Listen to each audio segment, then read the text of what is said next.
I guess we're on. Looks like it. So, do you still live in Louisiana? Yep, I'm in South Louisiana right now. Are, and you said you're from. I was doing some research on you. Is it Sugarland? Sugar Town. Sugartown. Yep. And it was what 186 people. Yeah, that's what the Google says anyway. I don't know if there's even that many. That's crazy. That's like small town. Like, I can't even imagine. That's like babies all the way up to old people, man. Like that's not like a graduating class. It's Yeah, that's everybody in Sugartown according to the census. Maybe there were some people that left their name off the list living out in the woods. I don't know, but yeah, everybody says, or not everybody. There's some people who say that I'm like some kind of poser living in Nashville or something. I've had those kind of comments, and I'm like, no, look, you can look up where I live. It's not that many of us out here. yeah, and stuff like that. It's always like what Hardy wrote a song like I'm rednecker than you. Like, yeah, everybody tries to out country everybody, and it's like even though like people like consider me the heavy metal guy, like I grew up surrounded by Amish. Yeah. Granted, it was a nice house, but we played in cornfields and did all that stuff. Just yeah, I don't think that country is necessarily a geographical location or any certain lifestyle even. I mean, I've met people who I would consider country or great country musicians that grew up in cities, but or country at heart and have really good country music careers. So I don't really go by that whole thing of if you're from California, you can't play country music. Because I mean, look at Buck Owens and Merle Haggard, who grew up in California, and I don't know. It's a weird idea that some people have. yeah. And What part of the country are you from? I'm from Delaware. Delaware. Okay, I've never really been anywhere on the East Coast other than Florida. I went to the East Coast in Florida, but I've never been any further north than that. You're a straight Southerner. Yeah, pretty much.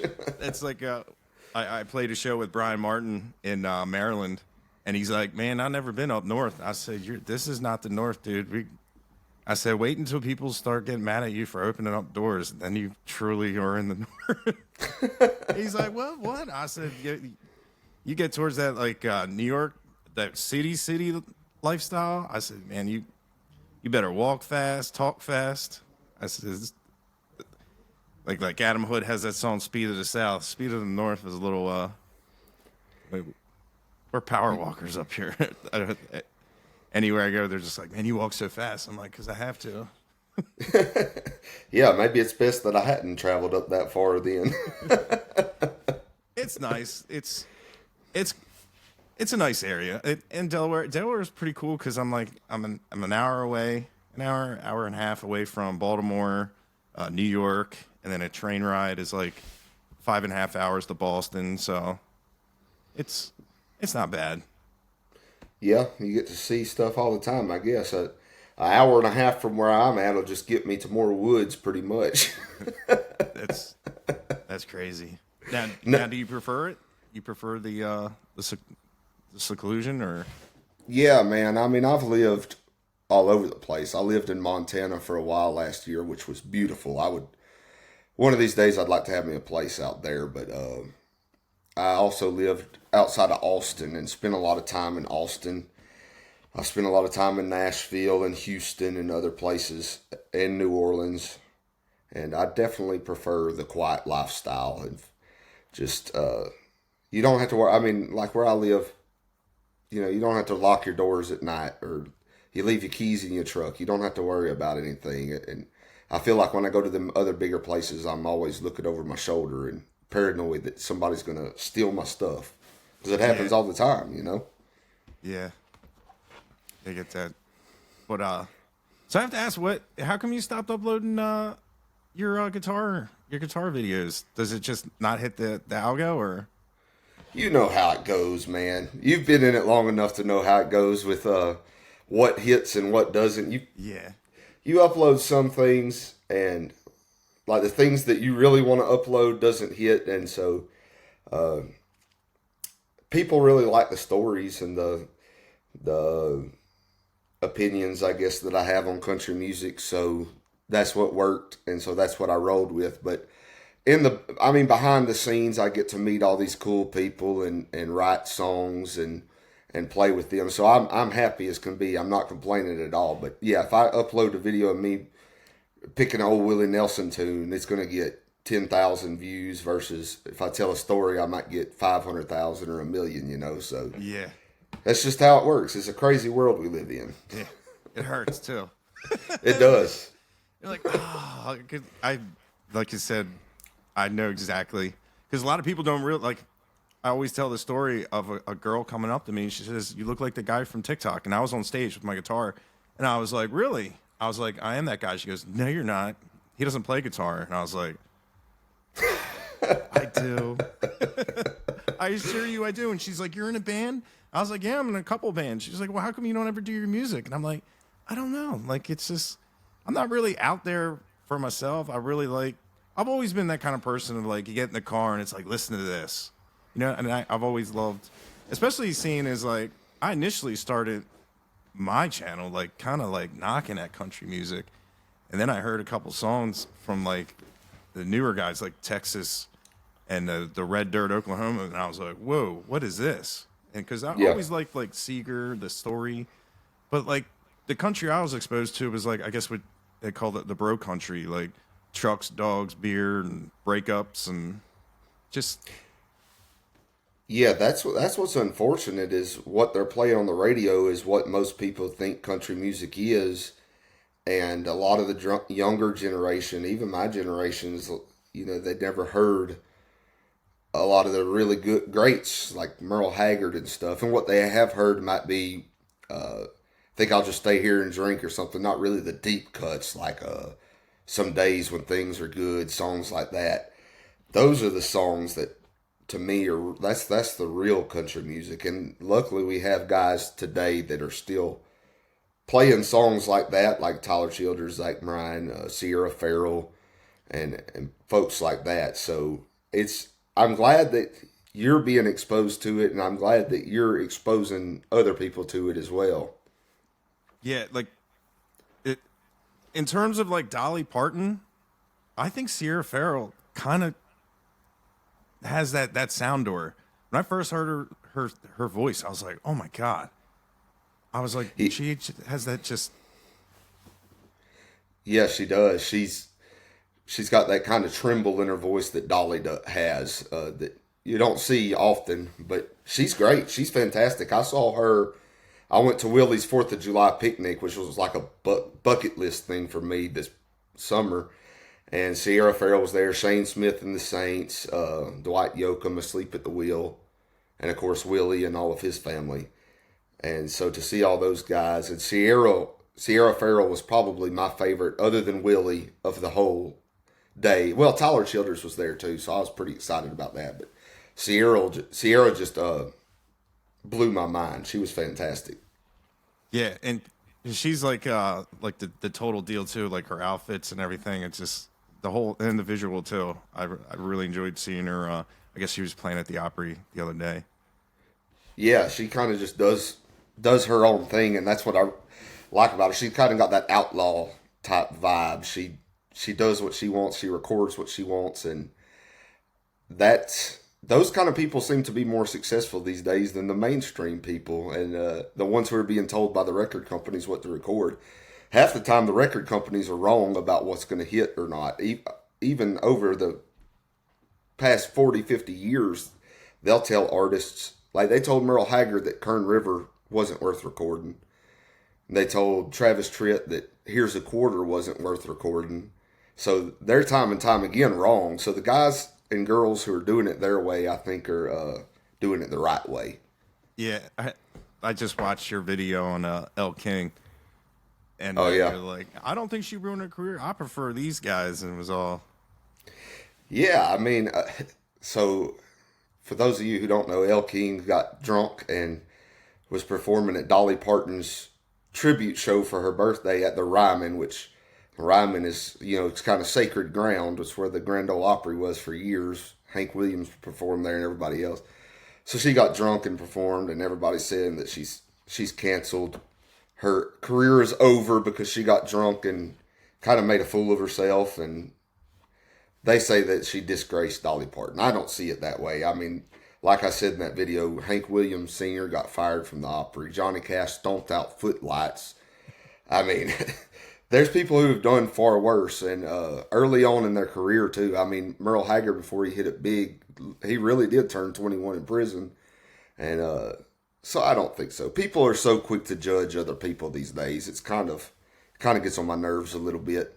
Yeah. And especially with especially somebody big with a big influence gets involved, and it can just, and you can also lose like the beginning part of the story where maybe that person was right, or, and then I've seen just the trail be burned down the wrong end when the person was a good person, but they didn't show that part. They showed the part after, anybody it's going to get worn down and do something. Yeah. And like Dolly Parton, from everything I've seen, she's always, forgive rather than. I've never seen anything that indicates that she's a hateful, spiteful person at all. So it's just kind of like. Yeah, it's like I said at the end of the video. I don't know if Dolly was at the Ryman or not. She probably wasn't, but if she was there, she probably told her to come sit down and have some coffee and, sober up a little bit. But she wouldn't have. I don't think she would have had any harsh words for her. Maybe a little constructive criticism, like, hey, you need to get your act together. But that's always been the case. I mean, Roy Acuff with Hank Williams, he told him backstage at one show, Roy told Hank, he said, you got $1 million voice but a nickel brain. Because he drank so much. And Roy told him he needed to sober up and get right, but obviously that never happened. But yeah, I think Dolly would have been the same way. I think she would have told her, you need to get this under control, but I don't think she would have been angry about it. Yeah. Well, that's like, once again, I watched your Keith Whitley video, and I had no idea, like, the state of how he was that day. Like I guess you're drinking hairspray, and yeah, well, according to Lori, when she was home, she would tie their legs together during the night because he would get up and go into the bathroom and start drinking mouthwash or cleaning supplies and stuff, anything that had alcohol in it that I guess he thought wouldn't kill him. He would drink, but yeah, he drank that day. What's crazy is his brother-in-law came over at like 8 o'clock in the morning wanting to go golfing, and so he stuck around for about an hour, and they talked about golfing. He said, well, I'm going to go back and get ready. I'll be back in an hour or two, pick you up.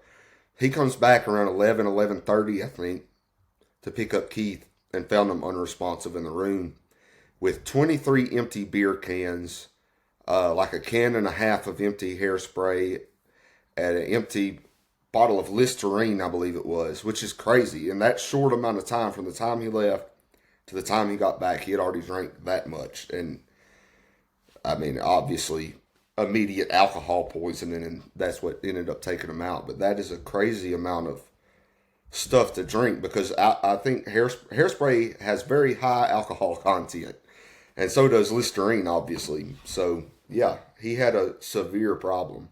Yeah, that's probably one of the worst ones I've heard of. But to that extent, I didn't know that until. Yeah, you see, him and Ralph, not Ralph Stanley. I'm drawing a blank. The guy that sings "Heartbroke." Anyway, Keith Whitley played for Ralph Stanley with him. It'll come to me in a second. But they were young. When they were young and starting out, they started out Bluegrass with Ralph Stanley's band. And Ralph said that Keith was the only one that he would allow to drink with them because Keith was the only one that could keep up with them. And this was when Keith was like 14 or 15 years old. So he got started early, and it was downhill from there. I mean, the addiction took a toll on him. When you're at the point where your wife has to tie your feet together at night, you're in a bad position, you know. Yeah.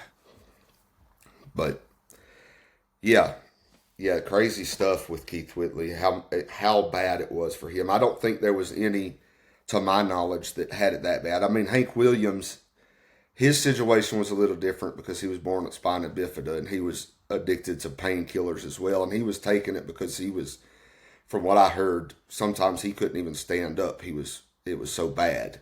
But Keith, he just started at an early age, and there's a quote of him saying from watching people like George Jones, he thought that in order to be a good country musician, that you had to drink.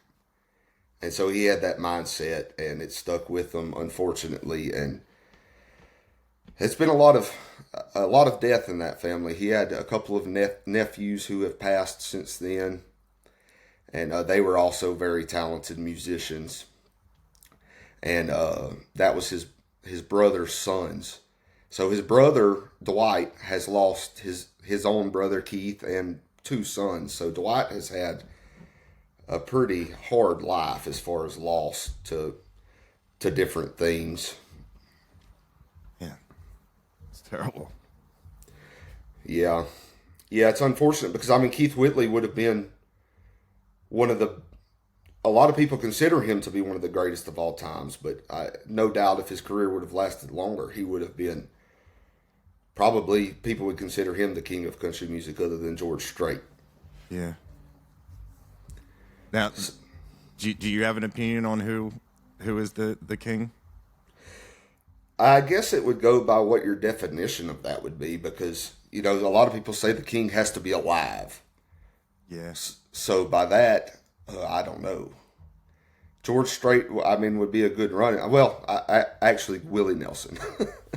Willie Nelson's still kicking, so I'd give it to Willie as someone alive. But all time, I think Merle Haggard, because I often say he's the trifecta of country music. He could pick a guitar. Really, he was a very good guitar player.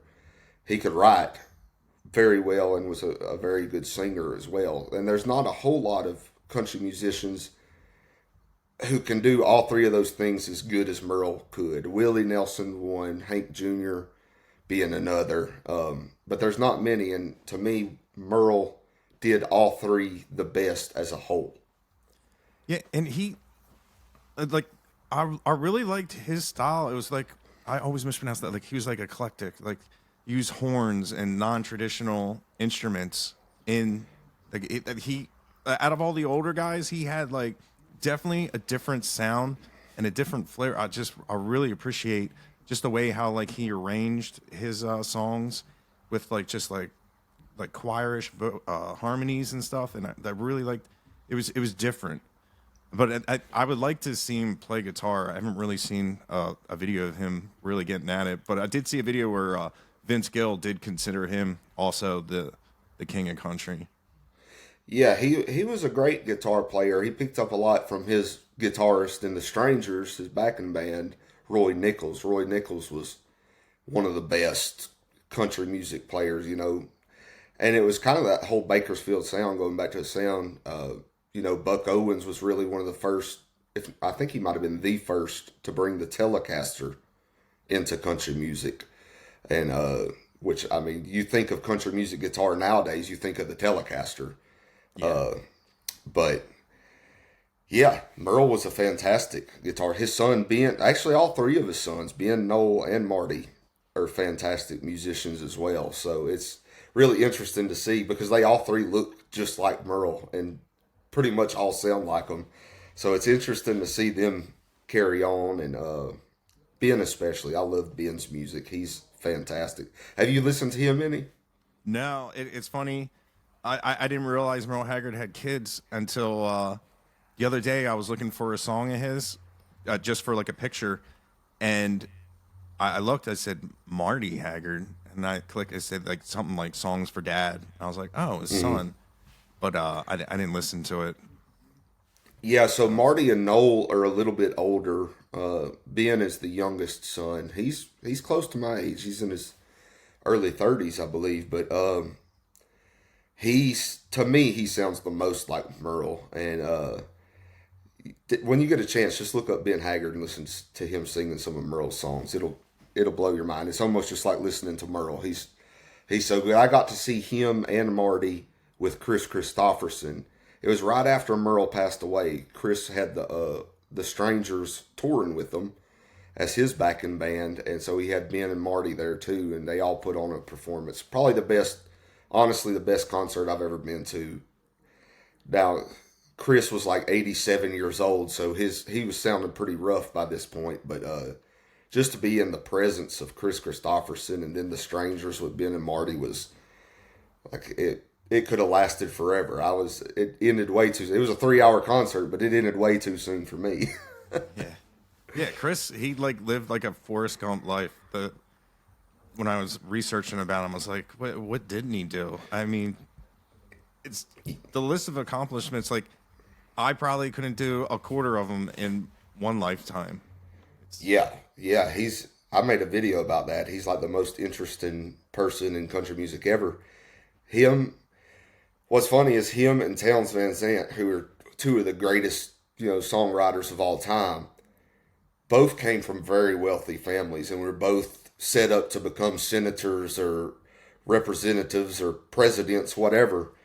Lawyers for sure. I think that's what their family wanted them to start out as lawyers, but they both went the troubadour route.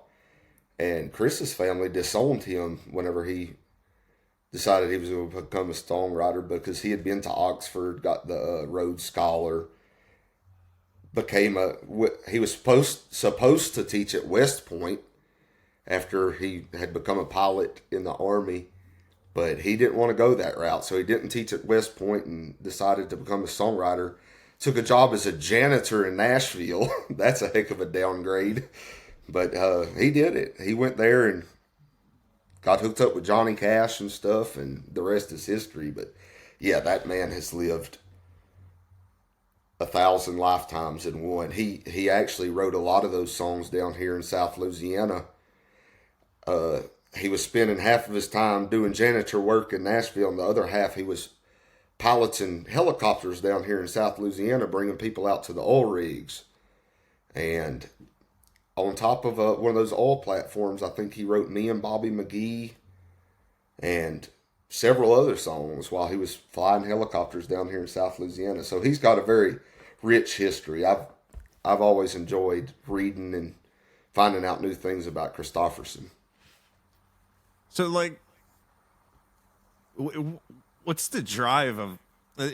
People can tell you, like, snippets of a person or a song, but whereas you go all the way down into it, have you just always found it like super interesting, or like you're talking about like the backgrounds of songs and how they came to be and stuff? Yeah, man, I just love country music. I have ever since I was a kid, and history too. I've always been a history nut and a country music nut.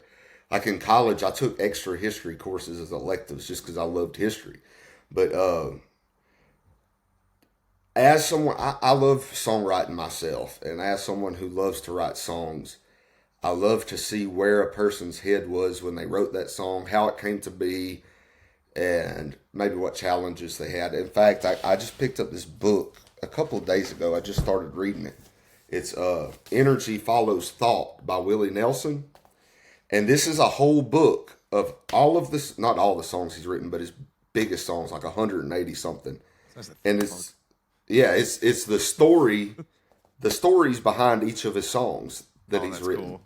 So I just got into it, but it's very interesting so far. But yeah, I just love history and these guys that I've looked up to since I was a kid and listened to. It's something that I enjoy, and obviously something that everybody else enjoys. I didn't really think that at first. I just kind of started telling stories about what I like just because I like it, and apparently there's a good bit of people who like it as well, so I'm really happy about that. Yeah, you've made it an entire like entity of. I mean, you're going to be having 300,000 followers soon, and And like, Yeah. do you get to meet some of the artists as well? Yeah, I've met quite a few. I mean, speaking of Keith Whitley, me and his son Jesse have become friends, and another good friend of mine is Ken Mellons. He was he was big in the '90s. He had the song Jukebox Junkie, but he has just a really great country music, a voice made for country music. Basically, he's become a good friend of mine. Bobby Tomerlin, he's a songwriter. Sam Williams, Hank Jr.'s son. A lot. I've met quite a few. Dale Watson. I'm going to be going to the Ameripolitan Music Awards here next month, which is like a Texas country type. It's not really Texas because they get people from all over, but mainly Texas type country music. Ray Benson from Asleep at the Wheel is going to be there. Augie Myers and Flaco Jimenez from Texas Tornadoes are going to be there, so I'm excited to meet them. But yeah, it's been interesting. This last year, man, just blew my mind because this time last year I had like 30,000 followers, and now, like you said, I'm almost to 300,000, and the opportunities that I've gotten and the people I've gotten to meet, people that I used to watch on TV, and now I can call them friends. It's absolutely crazy. I'm sure you've had some stuff like that happen with you as well, because your channel is huge. Yeah, I've met a lot of people. It's been fun. Like it, like and how's like your side of like I'm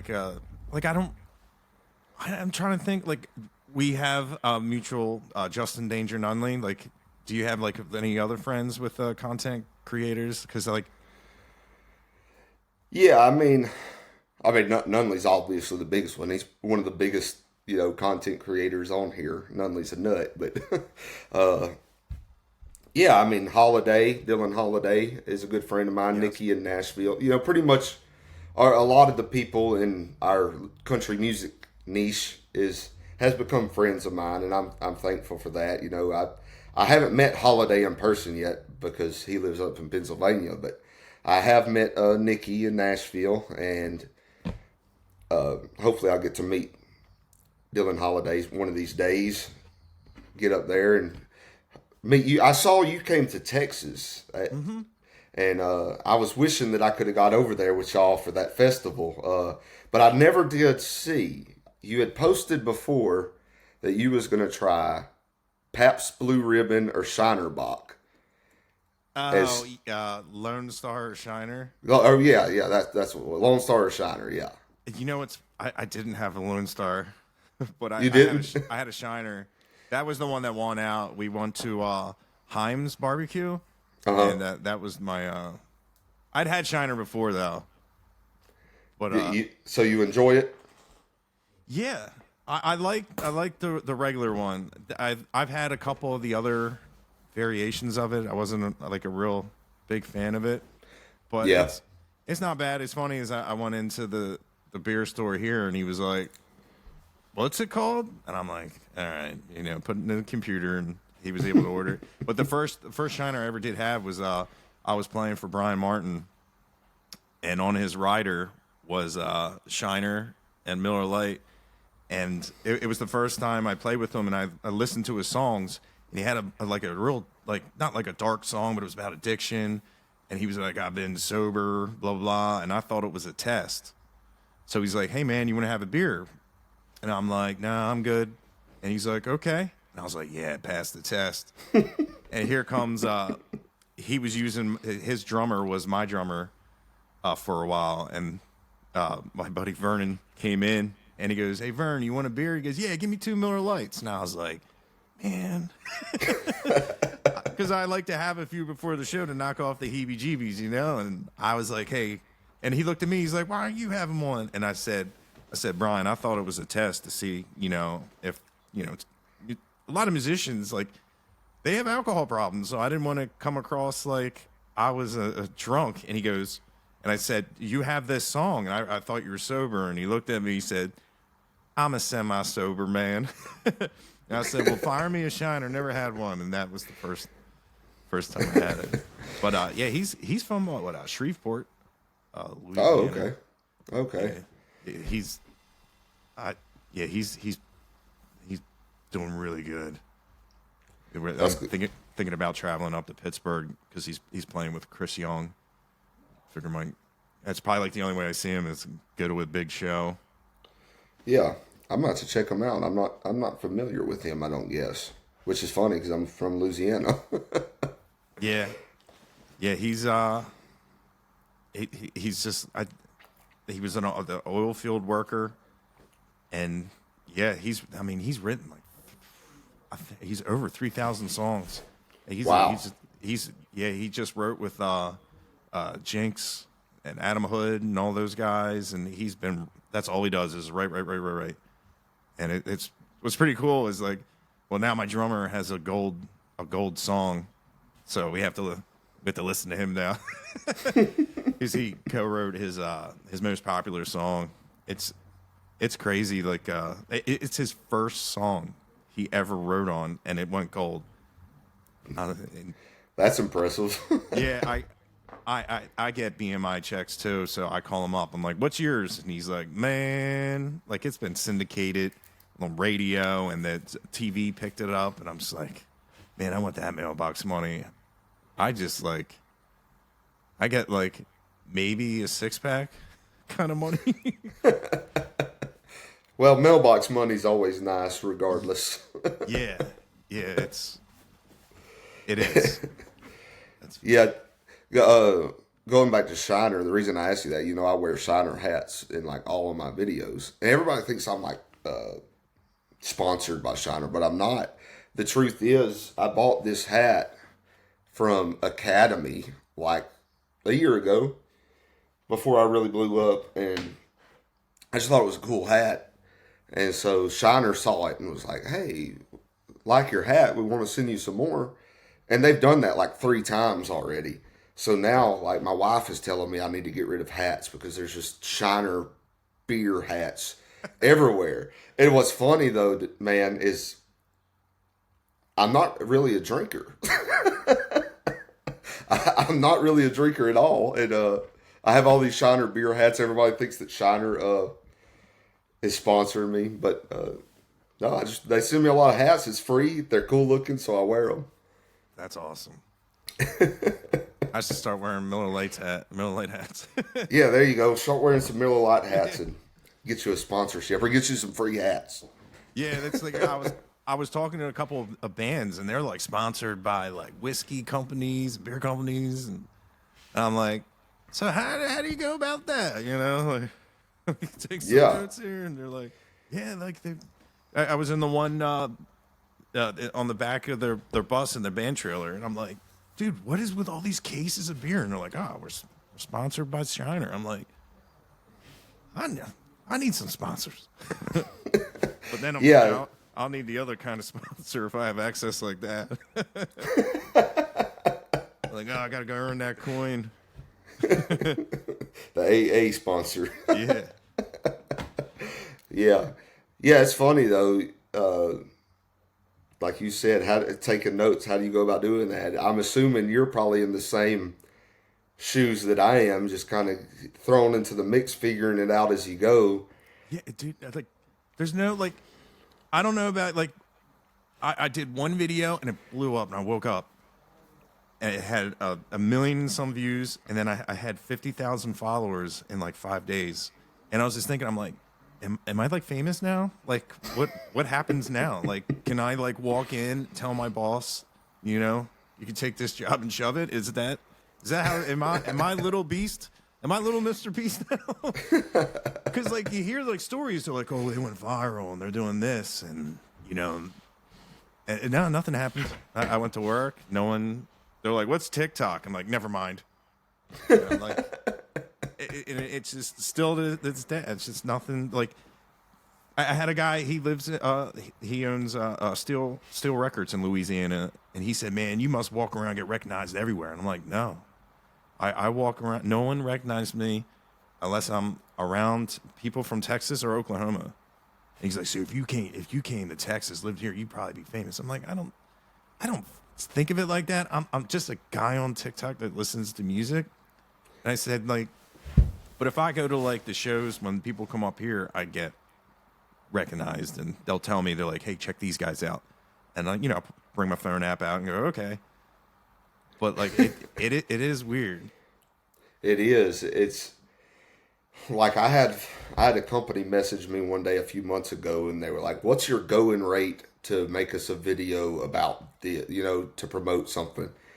And I was like, "I don't know, I have no idea." So I start I start messaging exactly. I start messaging a bunch of friends that are, nunly people like that. Like, well, what should I charge? And of course, I get 12 different answers. But yeah, so I ended up just like throwing this number out there. I just threw out a high number, and they came back and was like, "Well, could you do it for this?" I was like, "Yeah, absolutely."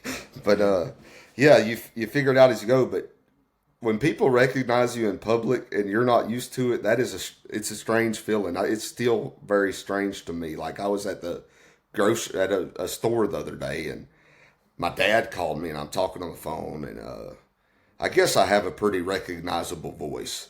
Yeah.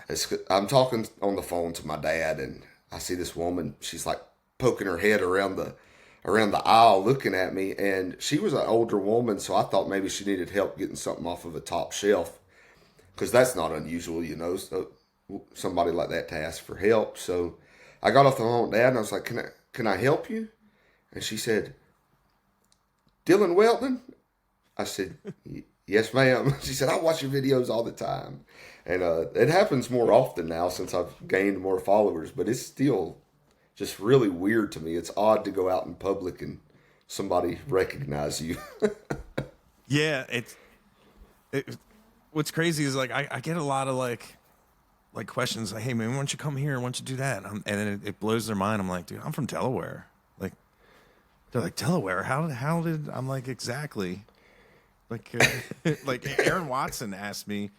He was like, "Hey man, you want to come down on a ranch and hang out?" I'm like, "Dude, that's like I can't. I have a regular job. I only have so much vacation time, and that's the one thing. It's like, because now there's like festivals all over the place, and people ask to come down, and then it's like, I don't know if they want me to like film at the festival, because I'm like, as much as I'm on camera and everything, when I'm at a show, I don't want to be living through that screen.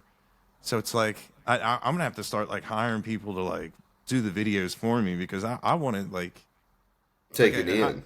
Yeah, at Highway 30, I had stage crew access, so I was backstage. But as soon as the band would come back up, like I want to be out front, Right. So like, and like I always feel like they invited me, and then I don't like return like a video and like a thing of like explanation.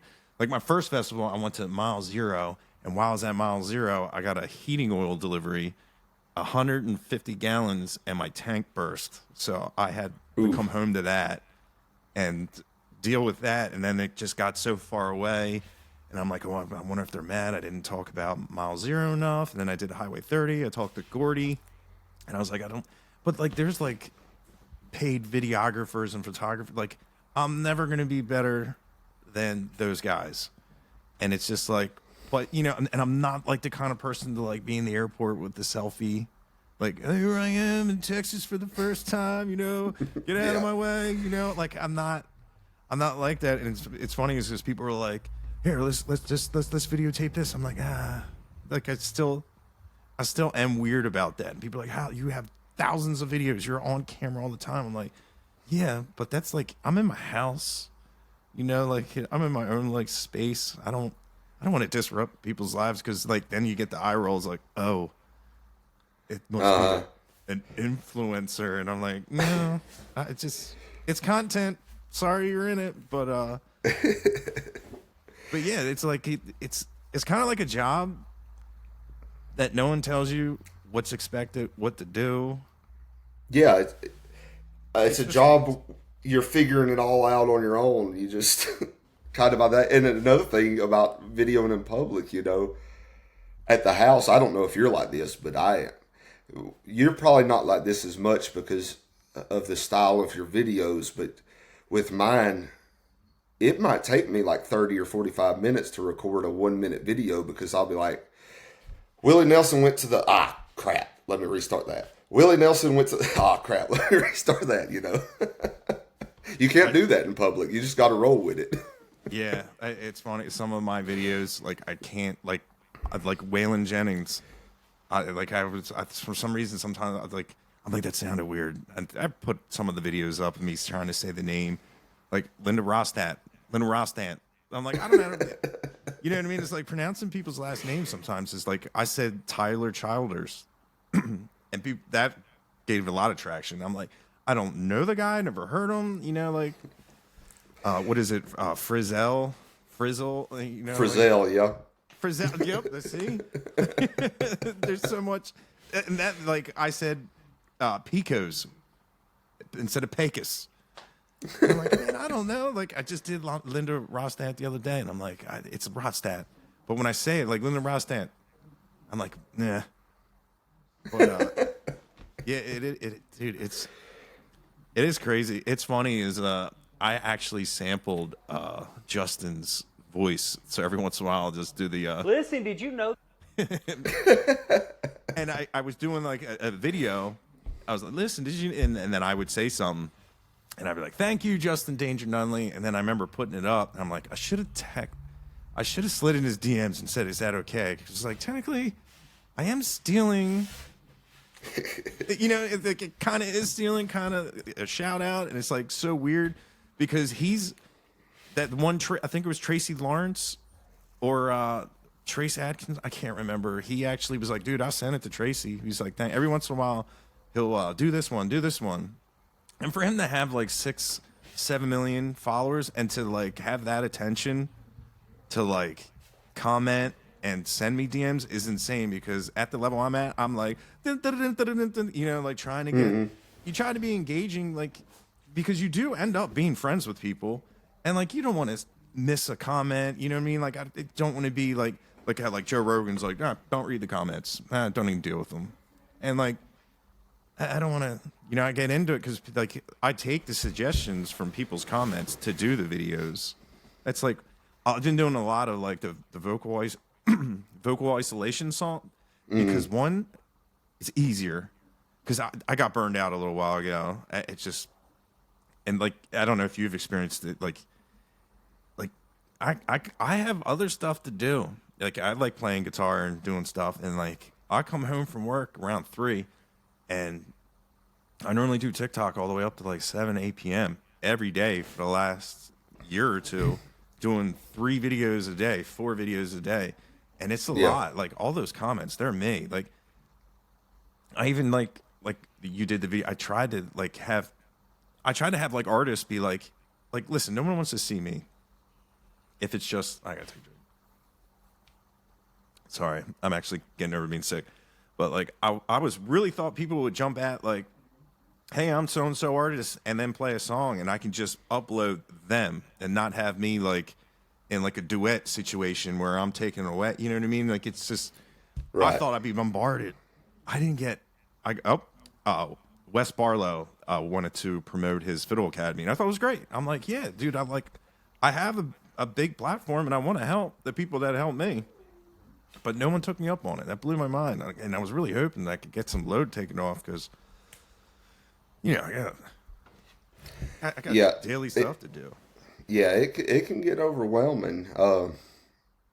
You know, like you said, Joe Rogan said, don't read the comments. I'm selective on the videos that I read the comments on. If it's a video that's I know is going to be kind of controversial and back and forth, I'm like, I'll let them fight amongst themselves. I'm gonna stay out of this one. But most of the time, I do read some of the comments anyway. But it gets overwhelming at times. You got to just turn it off and get away from it for a little while. But on the other hand, I'm thankful. You know, I wouldn't want it any other way. I've been very blessed to be able to do the things I've done and see the things I see, meet the people I've met over the past years. And I wouldn't have any of that, you know, if it wasn't for followers and people who enjoy my content. So I'm thankful for each and every single one of them. Yeah. Yeah, same here. And do you ever find yourself like sometimes I'm like chasing them high numbers? It's I have that kind of personality. Like if I went to the casino and hit for like $5, I will be there every day. Like, but when I get like a video that like hits big and it's like you do the next one, and it's like, oh come on, it's Yeah, just you chasing that next boost of serotonin. exactly. And like I'm a happy-go-lucky guy. I just want to have fun, but it's almost like putting a score on it. And like, you know what I mean? Like when I play a game, and I want to win. Yeah, Something exactly. like, and it's just like and it's so weird. Like looking at the graphs and being like, man, how do I get more people in Australia? Australia, you know, they seem to love country music. And you know what I mean? It's like. Yeah. Because I get a lot of messages when they're like, dude, I found my favorite band now. Like a lot of like Shane Smith and the Saints. They're like, some people actually like follow them now. And like, I love that. It's like so rewarding. And like for a little bit, like TikTok flipped and like all the reach went down. I don't know if you noticed, but recently it's been on fire like how it used to be like Yeah. way back in the day. And then I'm like, oh yeah. You know what I mean? Because like I love when an artist can see I did their song and they're like, 60,000 people heard my song because of, some kid in Delaware. And I just think it's cool that like somebody who I did not like country music. It's just because I didn't hear real country music before. Like the Yeah. things of Willie Nelson I knew was he was sued by the IRS. I knew of him through Bill Hicks comedy. But I knew he was a nice guy because I'd seen him, I'd seen his personality side on a couple movies and everything. And then, like, I didn't, Merle Haggard, didn't know who he was. I knew Johnny Cash because he covered one of my favorite songs, Hurt. And, like, Waylon Jennings, I'd heard his name through, like, a song, but never heard any of his music. Find out, like, I love his voice. I always say it sounds like his voice was aged in a whiskey barrel, which, Yeah. yeah, and I love his songs. And, like, I was worried. I don't know why to see interviews of the older guys because a lot of my heroes I've seen in interviews and I was like, oh no. But seeing Waylon and Johnny Cash talk, I was very surprised of their politics and just how like to me they had like that outlaw like you know what I mean. But they really like cared for people. Oh, Listening yeah. to him talk and Willie Nelson, and I'm like, dude. And I was like, do their fans know this? Because there's a bunch of fans. Like, I'm like, the one Willie Nelson video, I said, I don't think Willie Nelson wants you as a fan. If you're going to treat me like this, it's the first time I've ever heard this song. Like, it's okay. Like, I always find, like, because I didn't grow up with these people being, like, legends. I don't have memories of listening to these old country music, like, with my dad on a hunt with my dog. You know what I mean? Like, it never Right.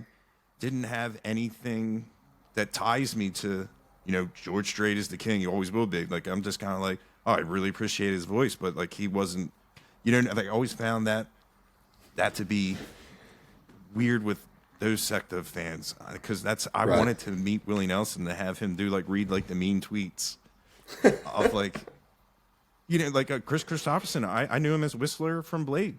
Dwight Yoakam, that blew my mind when I found out that he was an artist because to me he was always an actor.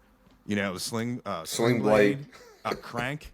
And then like here to find out like I love his music. Like I'm always playing Fast as You when I pick up a guitar. It's so fun and so easy to play, and I love his voice, like that like country yodeling type. Uh-huh. So it's still fun. That's what I always say. Like it doesn't feel like work, but yeah. Yeah. You know the Highwaymen, Johnny Cash, Chris Christopherson, Waylon Jennings, Willie Nelson. Willie and Chris were left leaning or are left leaning in politics. Pretty dramatically left leaning. And Waylon was very right leaning, and Johnny, he was kind of right too. Maybe a little more moderate, but they were all friends, and they would get in arguments from stories I've read. They would get in some pretty severe arguments, but at the end of the day, they were still friends and they were still musicians. And I think the world could learn a lot from that, because I can put out a video about Willie Nelson and have 100 comments of people saying, I knew you as a liberal. And then I put out a video on Hank Jr. and it's like, oh, I knew you was a right-wing nut. And it's like, I just listen to the music. I could care less about the politics. I just enjoy this song or this artist, and I don't really care what their politics are. That's none of my business, in my opinion. But it gets tiresome. I don't know if you ever have to deal with that, but I deal with it quite a bit in my comments, and it gets tiresome to the whole, everything gets made into politics these days, and it's just annoys me. Yeah, and that's like, I'm pretty sure, I hope I don't butcher that, I'm pretty sure it's like a Thomas Jefferson quote, like, never have I lost a friend on a different opinion on politics. And like, I do see the comments on you, like, God forbid, like, Tyler Childers, he sold his soul to the devil. I'm like, why? Because of the video? Don't watch it. Is he an insanely gifted vocalist? Yes. Don't watch the video. That was easy. You know what I mean? Like, oh, he go woke, go broke. Like the first interview I saw of like Garth Brooks, I was like, oh wow. And people were like, oh, typical. Like, I'm like, oh, he's just said everybody's welcome at my place. I was like, okay. I never really heard him talk before. And the comments on there, I've had a lot of like Tyler Childers type things, and it's like someone on the Linda video, somebody said something about she did something, and I'm like, I don't know. And like some of these artists they've shot people. You know what I mean? Like, yeah, exactly. Yeah, Johnny Paycheck, Billy Joe Shaver, they both shot somebody in the head. And like George Jones shot at people. Waylon Jennings blew up a barn. I mean, you know, I don't know. It's people. It's the world we live in today. Everything is polarized. Everything is polarized, and that's what I try to get away from. I want my channel to be a place where people can come and listen and not have to hear something one-sided or polarized. I just want to talk about the music and the stories and stuff, but everybody, God, both sides, there's always going to be your extremists that want to turn it into something that it's not. Make a mountain out of a molehill, you know? Yeah, and the truth is, both sides, us, we're all losing. Yeah. and we're doing exactly what they want. It's, you know, anytime they can make you feel like someone's lesser than you, and it gives you like a sense of entitlement, like there's a club, we're not in it. I tell my friends, they're like, well, you know, these people. I'm like, no, dude, no. We're poor, you know? Yeah. We're not in this club that you think you're in. I was like, just like you said, like just listen to the music. Like, I could care less about Tyler Childers' music video. If I didn't like it, I wouldn't watch it. You know, like he made it for his reasons, and yeah. Somebody told me whenever I came out with that, you said that about selling your soul. I actually got a message from a person whenever I made that video, like saying that I had sold my soul.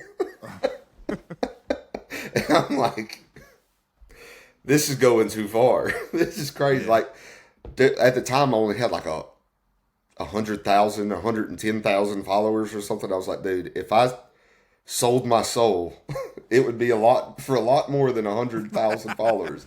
I can promise you. But yeah, they were even saying like, well, what about the children?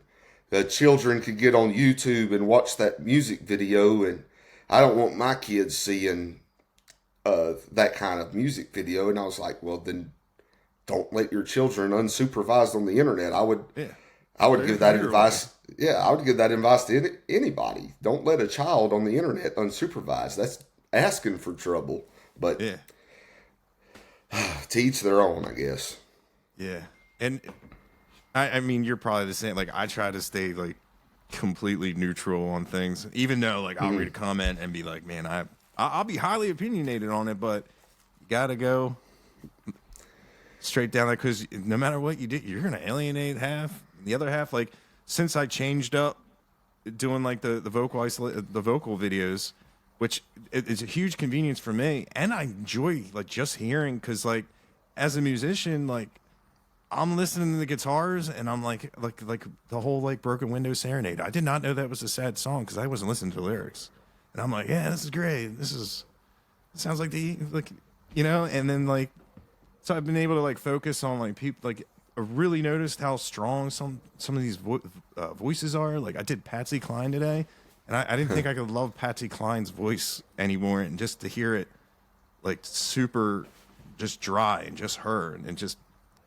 because I kind of have a touch of the ADD, because my ears just run around and it was also for me too. And like I take it from the comments. I'm trying to make everyone happy while also making so many other people unhappy because they're like, go back to doing the videos. I'm like, I will. I was like, and what people don't realize, like, they're shorter, they're easier, but like nothing's easier than just listening to a song and talking about it. But like, you get burned out. You do 4 songs. You gotta like, yeah, just.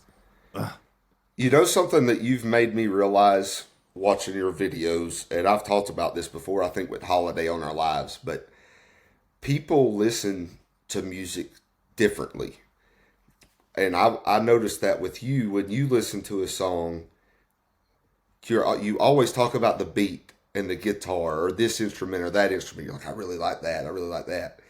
And when I listen to a song, I'm more focused on the words and less on the instruments and the beat and stuff.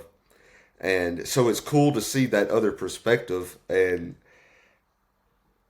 to see you get a different appreciation for a song that, I'll watch your videos and you're like, yeah, that guitar solo, or you talk about this or that with it. And I'm like, I've never really listened to it like that before because I'm usually so focused on the lyricism and stuff like that. It gives me another way of looking at it or listening to it rather. Yeah, I have heard people say that. I'm like, well, that is pretty cool. And it's funny. One of the funnier sides of that is, like, for some reason, like snap and clap tracks, they irk me. And on a video where that's like really present, I've been like, oh man, snap tracks. And people would be like, I've never heard them. Now I can't unhear it. You ruined this song for me. I'm like, oh, I'm sorry. I don't know what it is. It's just, it's funny is like, I met Corb Lund, and before I even realized he didn't know who I was or what I did, I was like, hey, man, I'm sorry. I said I didn't like your one track because of the clap tracks. And he goes, well, where'd you say that at? I was like, on TikTok. He's like, what do you mean clap tracks? What song? And here it turns out it was him stomping on like a piece of wood. And I'm like, yeah. And I was like, I don't know what it is, blah, blah, blah. And then like he broke down like how he records. And it was funny, like, because he was like, I don't get what you do. But he was like super nice. But like, he's a pretty built dude. I'm like, he looked like he could knock out a cow. like a real wide dude. Like I used to work at a bar, and people with that shape can throw haymakers. And I was like, man, I said, hopefully this goes well. But yeah, it was pretty cool. But like that one like Johnny Cash song, I'm like, I don't know what it is, but like a lot of other people have been like, man, I never realized that. I never heard that. And because like I've been doing it for a while, and I still have an issue with really focusing on, like, I remember I playing the same song for years and years and years and years. One of my favorite bands, and we were playing, and the lead singer, Hank, came up. He goes, man, my voice hurts. Can you assist me? He's like, can you sing the song with me? And I'm like, oh, yeah. I knew the intro, but I knew, like, it was a Volbeat song. And I didn't know the chorus. I just knew, like, and that's how I sung it. He dropped out because his voice gave out. And he was on top of the bar. And he's just looking at me like, and everybody knew I didn't know the words. I was so embarrassed. He's like, and he stopped. He's like, dude, we've been playing this song for the last 5 years. And you've been singing background vocals and you don't know the words? I'm like, no. He goes, how do you not know the words? We play it. I'm like, dude, I have no idea. I don't know our own music. I don't know our own words. I'll be like playing it on live and I'll be like, I don't know the words. It's funny. I think it's just the way our brains is wired. We all listen to songs differently. Like for me, your big pet peeve is clap tracks. Mine is with lyrics like a list song. I call them list songs. I cannot stand them. And one of the more recent ones was Try That in a Small Town. Oh, it just lists out a bunch of things and ties it into a chorus. The person who did it the best was Billy Joel with We Didn't Start the Fire. It lists out a bunch of things and ties it into a chorus. I Love Your Love the Most by Eric Church is another example. Or I Wish Grandpa's Never Died by Riley Green. It just lists out a bunch of stuff and ties it into a chorus. And I've always thought that was like the laziest way you could write a song. You just list out a bunch of stuff and tie it into a chorus. So when Try That in a Small Town came out, people kept asking me what I thought about it. I was like, man, I really do not like that song. And oh God, that's when I really got called a liberal and all this stuff. Oh, what do you mean you don't like that song? I was like, well, for one, I don't really care for Jason Aldean. Yeah. 2, it's a list song. But no, it got misconstrued and politicized again. But yeah, I don't care for a list song. I do like We Didn't Start the Fire. I think they did it. I think Billy Joel did it the best. But all the rest of them, I just don't care for them. It just doesn't. It doesn't have any heart to me. It doesn't. You're just listing out stuff and tying it into a chorus. It's not really poetry like a country song should be, in my opinion. Yeah, it's funny you said list song, and immediately in my head it was Drowning Pool of Bodies. There's 1, nothing wrong with me. 2, nothing wrong with me. 3, 4, something's got to get. And I'm like, man, that's a list song. Yeah, I just don't care for that, for those types of songs. I don't know what song you're talking about, but I was gonna say, like, that's funny. Maybe I should do metal versus country. Oh, that name's actually taken. I checked into it. Oh yeah. I was like, oh man, because I wanted to see. People were like, well, you're not really big if no one copies you. And I'm like, I never checked, and I checked, and there was a couple, but they don't know how I do the sounds because you have to do them a certain way to not get copyright strikes, and all their videos were copyright strike. But I saw metal versus country, and I was like, cool. They had no videos though. I'm like, dude, like, I was gonna watch it. Yeah. Yeah, I couldn't tell. I've maybe heard 1 or 2 metal songs in my whole life. But I guess I'll have to.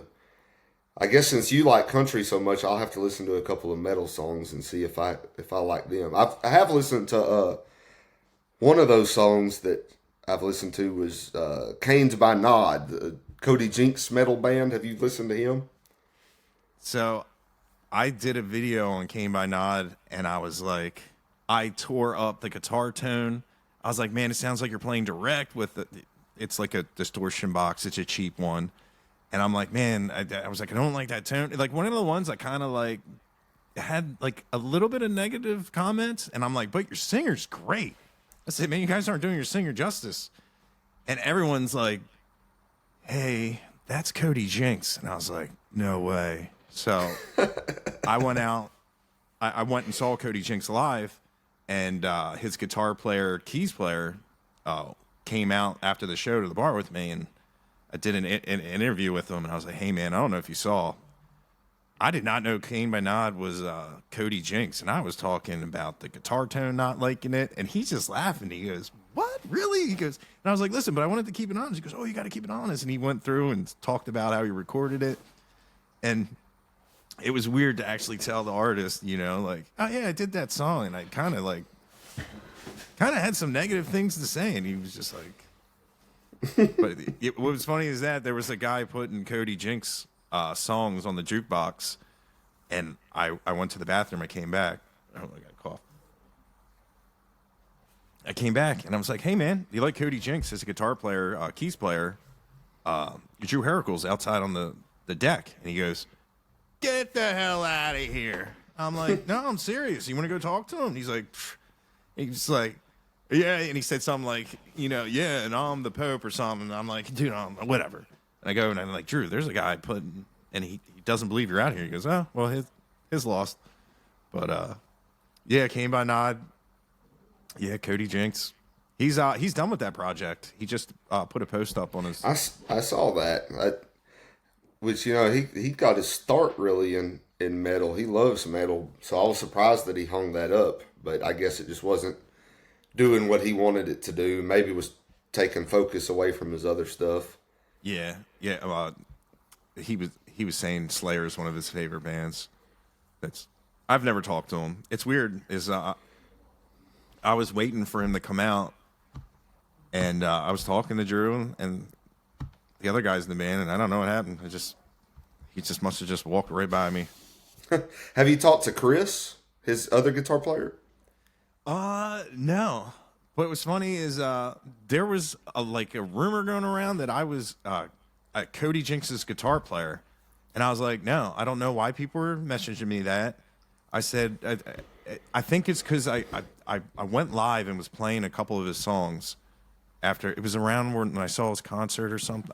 I don't know, but I kept getting messages, and then I typed in Google Cody Jinks guitar player. Then I went on Facebook. I was like, oh, I wonder if he has a Facebook. Here I'm friends with him already. And I was like, man, that's crazy. I'm like, because if you have a guitar or any musical instrument and you send me a friend request, boom, add. I don't really, at the time I was getting so many. I'm like, click, click, click, click, click. And some of the people that messaged me like, hey, thank you, check this out. Or, and it turns out I'm like, that was a cool moment. I'm like, man, not only, I guess he follows me on TikTok and we're Facebook friends. Another level of social media that's weird. But, yeah, and I would tell people, I'm like, no, he has the right guy for the job. I love his style of playing. When I went and saw him, I mean, he was right in front of me, and that's where I prefer to be at being a guitar player. Just, I wish I could look down at his pedal board, but Drew gave me all the deets on that. But yeah, I didn't get to. I don't think I talked to him. Yeah, Chris is a great guitar player and a cool guy. I met him a few years ago, before I ever had a TikTok or anything, any kind of social media. I just went to one of Cody Jinks' shows as a fan, and I was standing outside. This was in Baton Rouge at the Raising Cane's Center, and I was standing outside like 2 or 3 hours before the show because I'm always super early to events like that. And here he comes walking down, and he said, "Hey man, do you know of any good places to eat around here?" And I said, "No, but I was about to look for something myself." He said, "Well, let's find it together." And me and him went and found this little restaurant and had lunch together and talked about music and being out on the road and stuff. And he added me on Facebook, and really nice, really cool guy, Chris is. I hadn't never seen him or talked to him since then, but he was a really down-to-earth, nice guy. And he's a fantastic guitar player. Yeah, I love his guitar. When I was looking at it, I was like, man, I want that. I was like, at Highway 30, Cody Jinks was actually playing one of Dimebag Darrell's actual guitars. Really? That was cool. I was like, I just wanted to touch it. I was like, man, I would do anything. I was like, I'm not gonna ask. I'm not gonna ask. I was like, I'm not having another drink because I'm gonna go over there and be like, hey. please. I just want to. I won't even grab it. I'll just feather the strings. Because he was a huge influence on me. Yeah. I mean, I got one of his guitars over here. Well, not his his model, but yeah, that was cool. I do like Cody Jinks. It's funny You know, like I tell people I'm from Philly, and he was wearing a Cowboys jersey, and he's like, yeah, every time I go to Philly and I get to wear this, people can call me an asshole. I'm like, and I hate that. I sent him a message, like a comment. I'm like, dude, I'm from Philly. I just want to see you happy. There's people that go to shows, and if they, like, especially the Texas guys that come up here and if they're wearing a Cowboys thing, people scream at them. I'm like, why are you here? Like, Yeah. Like, you peaked in high school. Go home. Like, we're here to listen to music, not talk sports. Yeah, exactly. Cody's great. With the new Outlaws. What is it? Mustangs and Outlaws. I forget the name. Yeah, Outlaws and Mustangs. Yeah. If you wouldn't have told me that was Cody, I don't think I would have guessed it. His like very different register of his voice in that song. Yeah, I liked it. And I'm excited to see what else he has coming out, in this new album. I think it's going to be... I've been a huge Cody Jinks fan for, years and years now. Probably since about 2010, 2011 is whenever I discovered Cody Jinks. And so I've been to several shows and stuff. And it was definitely different than his older stuff. But I'm excited to see what's going to come out in that new album. Yeah, I hope it does great, because there's a lot of people he wrote with that are in the scene as well. Yeah. And like I always say, the bigger they get, the less I have to travel to go see them, because they start coming to me. Yeah, exactly. They get bigger. Exactly. Well, since you're such a fan of the guitarists, since you've kind of gotten into the country music scene, who would you say is your favorite guitarist in the country music scene? Oh man, I haven't seen a lot of them, but the one that blew my mind, Danny Gatton. Is that dude? Yeah, and Glenn Campbell, which is weird because people said Eddie Van Halen talked about him all the time, and I loved Eddie Van Halen. Never heard his name, and because I remember hearing it was like a Wichita lineman, and they're like, he's a phenomenal guitar player, and I was kind of like, all right, give me a guitar song, and they gave me another song that was really slow. I'm like, that's not what I want, and then I found it myself, and yeah, Jerry Reed. Yeah, his socks. I'm like, what? And that was another. I'm like, dude, that's the guy from The Waterboy. Another guy that I knew from, like I knew. What is it? Heather Gummer. That was Reba McEntire in Tremors. I had no idea that she was an incredible singer. But like, yeah, Jerry Reed, Eastbound and Down. I still haven't seen Smokey and the Bandit, which a lot of people give me crap for, but. Oh yeah, you got to watch Smokey and the Bandit. Yeah, all that. Like, I started trying to learn how to chicken pick, and yeah, and I'm trying to think like something like really. If you go to the Country Music Hall of Fame, to the museum, they have Jerry Reed's guitar in there, and he had it custom made at the cutaway. They cut it down to here and just like straight L'd it off, like there's nothing there. It's so he could get to those lower frets, and it's pretty awesome to see. But him, have you ever watched any of Roy Clark? Yeah, he's the guy did. I'm going to mispronounce Malaguena. Is that? He was on. Was that? He had the song "Yesterday When I Was Young." I don't know if you've heard that one. That was probably his biggest hit. But he was on Hee Haw. Yeah. He was one of the main guys on Hee Haw. Excellent banjo player, but excellent guitar. He was just the instrumentalist all the way around, really. But that dude, he's probably my favorite guitarist in all of country music, just because he was also an entertainer while he played. Like, oh, you see the guy was like always made like make funny faces and stuff. Yeah. Okay. Yeah, I know exactly. You're talking. Yeah. He's. Yeah, he could shred. And then, of course, Chet Atkins. Chet Atkins was... I know the name. There was a guy I went to high school that was obsessed with Chet Atkins. I don't think I ever...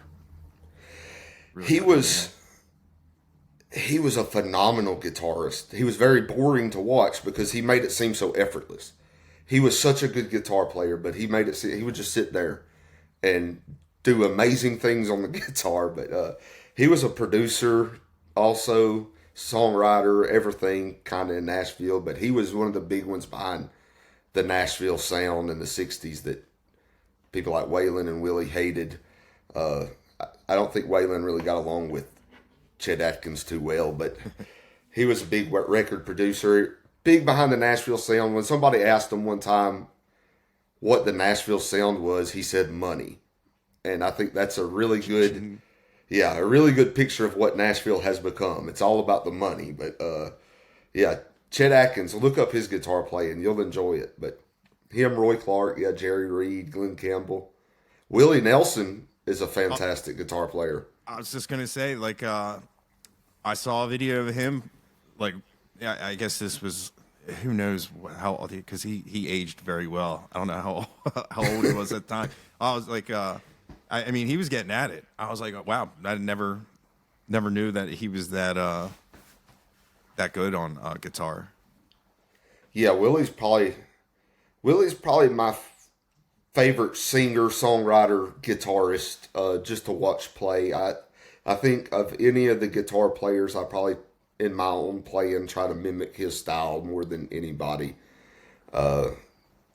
Just because I'm not a great guitarist by any means. I hope anybody listening doesn't think that I'm a phenomenal guitarist because I'm not. But his style just makes the most sense to me. Whenever I watch him play, I'm like, okay, I see what you're doing there. You know, some guitarists I watch them, I'm like, I'm lost. But Willie, I can watch him. I'm like, okay, I see where you're doing there. But I love watching Willie play. Yeah, it's also Sunshine from Shane Smith and the Saints, Dustin. I saw him live. I remember the first time I saw him, they got on stage, and I was like, "Where's the keys player?" I thought there was like. I was like, did they leave people like in Texas? Like, where's the rest of the band? And here, come to find out, all that ambient sound is coming from his guitar. It was really cool. Like, I was like, it made me like rethink of how I play because I was just like mesmerized. I was like, no synth pads or anything, and all that soundscape was coming from his Empress reverb.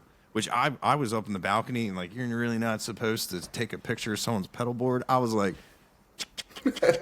Trying to like spy on it, and I just walked up to him. I was like, "Yo, Sunshine, can you run me through your pedal board?" And he did. We were like building a Sweetwater list.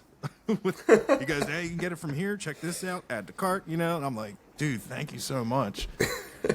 I really loved watching him play. Like all that. They're great. They're like, I'm so upset I'm not in Mile Zero right now because I know like. I know they're gonna play great down there like they did last year. What up? Yeah, I got to see them at Willie's 4th of July picnic. That was the first and only time that I've seen them so far. But they're gonna do big things. That new song they came out with, I saw you reacted to it. I really liked that song. He sounded so much like Johnny Cash when he sang that song. It was wow. Enough that I could pick up because I haven't really listened to a ton of Johnny Cash, and like just the fact that like you can hear like the keyboard, like what they're sitting on creaking, and and I guess it was Chase, the bassist, playing the piano because I was wondering I just seen a video of him doing it live. Mm-hmm. And how he wrote it with his wife, and I'm like, dude, everyone's getting married to this song. Yeah, it's a great song. He has like his voice, man. And I love the term like with like hauntingly beautiful, which you know I never thought I'd describe another man's voice like that, but yeah, you know what I mean. It's art, and like there's a lot of people doing great things that like definitely don't get enough airtime, and like it's great like word of mouth. It's like I feel like coming back. But like it's not like people handing mixtapes or anything. It's like, here, check this out, and like sharing a TikTok video, and them being on Yellowstone, I think really helped. But like they're fantastic, and like there's there's just a lot of talent out there that they just need to get that group of, like the widget makers, where they, here's your song, sing this. We already got the music. It just, a lot of stuff coming out of, I hate trash in Nashville, but a lot of this, it's like band in a box. It's all like the formula. This worked. Let's just churn it out. It's got no feel. It's got like a sterile sound to it. It's like super compressed, and it just, there's no soul to it. There's no organic feel. Like, you just really don't feel like they put anything into it other than put it out, let's tour, and make the money. Yeah, exactly. I think that guys like Shane Smith, Ryan Bingham, Coulter Wall, they must wake up in the morning and grab a handful of gravel and swallow it. They got that voice, you know. Yeah. Just that. How about Jake Kahn? Have you heard? He's like 16. Oh yeah, he's got a wild voice. Yeah, it's funny. I've met him a couple times. The first time I met him, I was kind of like, well, you're pretty young to be in the bar. And he knew who I was, and I was like, hey, man. And the person I was with said, he's going to be super famous one day. And I was like, for what? And they're like, you don't know who that was? And I was like, no. And then I went to one of his shows, and I was like, to hear him talk to you, and then to hear him sing, and then to hear him laugh like a kid, it was crazy to me. He sings this like song, and and everyone's into it, and then he's like, I'm not nervous. That's like, I told people were saying I'd be nervous, not nervous, and he right back into just somebody's singing through him. You know, like, he's got that. Yeah. Like when you sit down at a bar at like a VFW, and you can just, that voice, you're like, yo, this guy's been through some stuff. Yeah, the first time I listened to him was about like the first time I listened to Coulter Wall. Like, you know, that the video of him on YouTube playing, I think, Kate McKinnon or something. And it's like, who is this 14-year-old kid? You know, and then all of a sudden he sings, and it's like, oh my God, where'd that come from? What blew my mind is I did like a mashup with Dexter and the Moon Rocks and Coulter Wall. Coulter Wall wrote that song. I thought that was like a hand-me-down, like, you know, like, from what I saw, like, I was like, written by Coulter. What? Which song? Kate McKinnon. I'm pretty sure it was written by. No, Coulter didn't write that song. That's actually old. I think that's one of those songs. Maybe they don't know who wrote it. I'm thinking that Kate McKinnon is old Irish folk tune. If I'm thinking of the right song, I'm pretty sure Kate McKinnon's like an old Irish folk song. Yeah, I still love the song. But dude, he's another. That's another guy that. I'm like, he can play guitar too. That's like another country picker that I hate acoustic, and I want to pick up an acoustic every time I hear. I don't know if Lance Rourke. He goes live. He has his own music, but he goes live a lot, and he plays like bluegrass licks. And I'm like, dude, I gotta pick that acoustic up and start flat picking. Yeah, that's mostly what I do. Is I don't even own an electric guitar anymore. I just own acoustics. But yeah, that's crazy though about these young guys who write the songs that they do. Like Tyler Childers blows my mind. He wrote "Shake the Frost" at like 17 years old. That's how do you write that? Like, as a 17-year-old boy, how do you write? You remind me of a Sunday back home in old Kentucky with the church choirs belting to the pines. Like, how do you? That guy's insanely talented. Oh, dude, I would love to get in a time machine and be there the moment, like, Tyler Childers found out he was a living legend. Like, was he singing "Happy Birthday" to somebody and everyone just stopped? And I was like, dude, you got something going there. Like, what, you know what I mean? Like, because that young, like, you know, I do some singing in the car with, like, you know what I mean? Where was he? Like, did he even know until I I always say, like, when I do like the podcast, and I like to ask the guys, I said, when was the moment like you knew you could sing? I think it's something. Honestly, I think it's something in the water up there in Appalachia, because there's so many. They have produced so much talent over the past decade coming out of those mountains, and maybe it's the moonshine. I don't know, but Yeah. they're drinking something or doing something, and 'cause most of the singers, the newer singers that I listen to today, 10 years ago they were all from Texas, but a good majority of them these days come from Appalachia, Kentucky, and West Virginia, and uh, northern Georgia, those places. Yeah. What's nice is Winchester isn't that far away from me, so I've gone out there for some shows. I saw like Jake and like 49 Winchester and West Ship, and Uh-huh. there's been a bunch of guys that go out there. Like, I don't know if you heard Taylor Honeycutt. She's from Alabama, but yeah, those guys. And then like the what is his name? I always get his name. Is it Oliver Anthony? Yeah, his name's Chris, but Yeah, and he's I like, just call him Oliver. yeah, I always say Anthony Oliver Anthony. Yeah, he's another one. He looks really tall. Every He picture I see- is. I've not met him or been to a show, but I've seen him standing next to some people who I've met or been to their shows, and he towers over him. He's a really tall guy. Yeah, But- he came out of the woods and just took the world over for a little bit. Yeah, man, think about his life. Like how insane that must be. I messaged him the day that Radio West Virginia put that song out. That morning, I messaged Oliver, Chris. I was like, dude, just want to let you know you're about to like insanely blow up. I just know things are about to get wild for you. And he was like, yeah, it's looking that way. And sure enough, it just went insane after that. And Yeah, he only wanted three. He was looking for 300,000 views. That's what I heard him say. I'm like, ugh. Yeah, he like some of his videos. Like you go back, and it's like looked like he was like in the woods, like living in a tent with some dogs.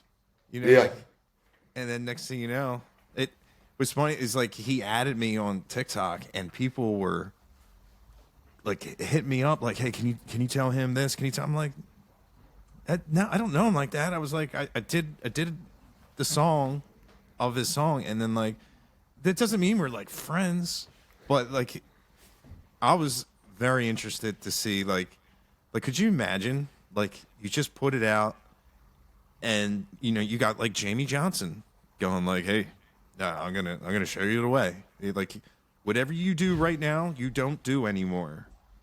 Whatever Yeah. job, whatever source of income, that stops.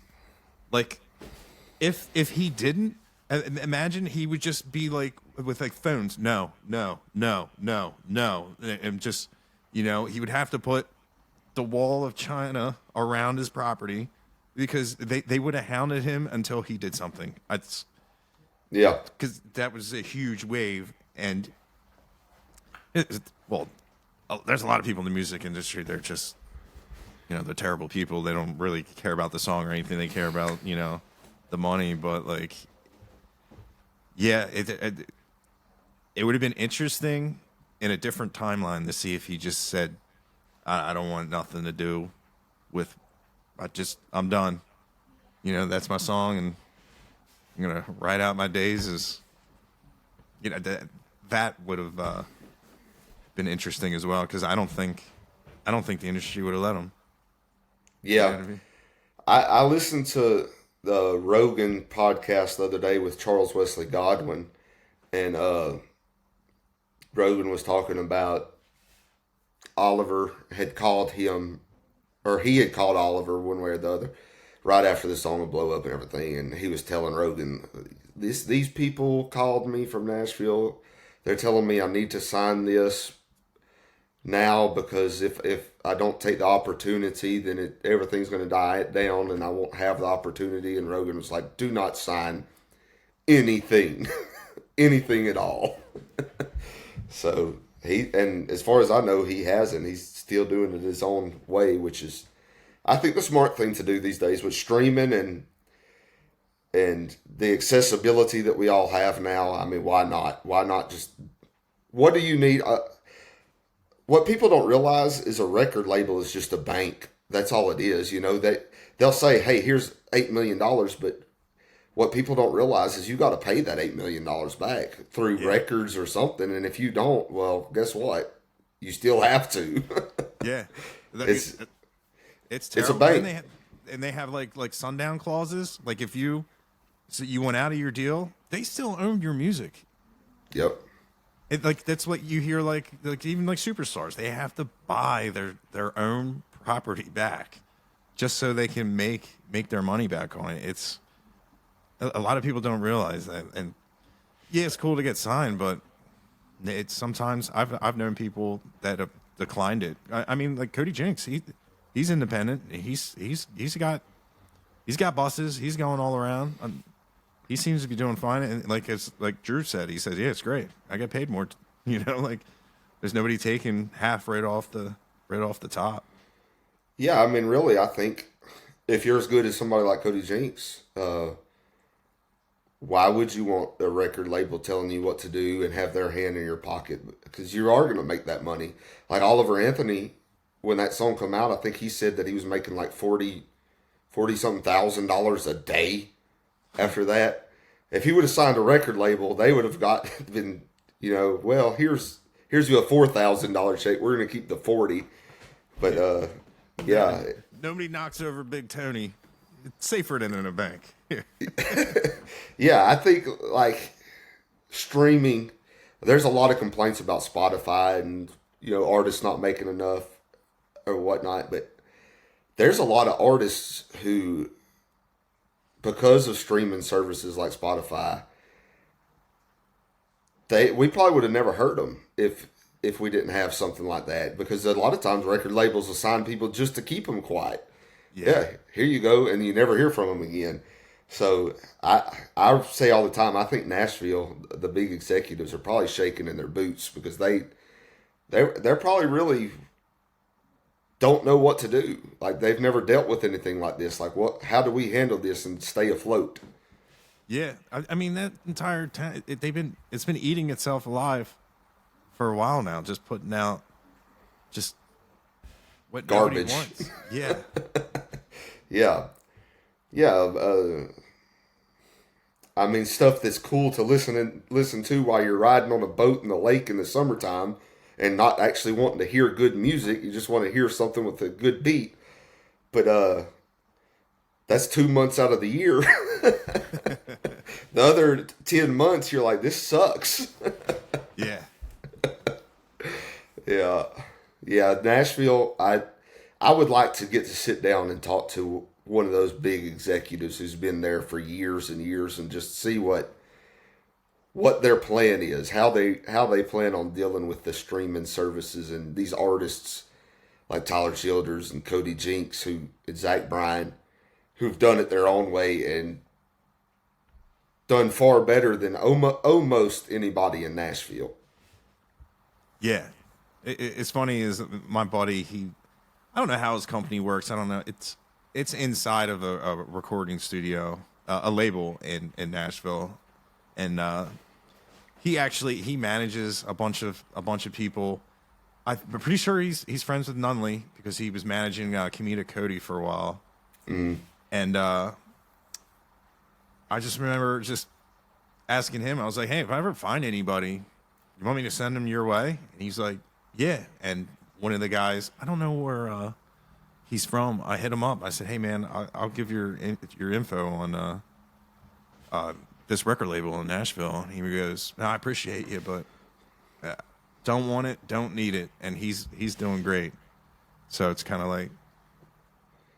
Yeah, I root for those guys who are doing it on their own. I think that's the best thing for them and their family. I mean, you can choose what you do, too. A lot of those I don't know how it is now, but I know for sure back in the 60s, just from reading Waylon talk about it, they controlled where you went, like on your tours. Like they lined all that up for you and say, hey, you're going to be here this night and you're going to be here this night. And a lot of times it didn't even make sense. You'd be traveling halfway across the country and then back again for the next week.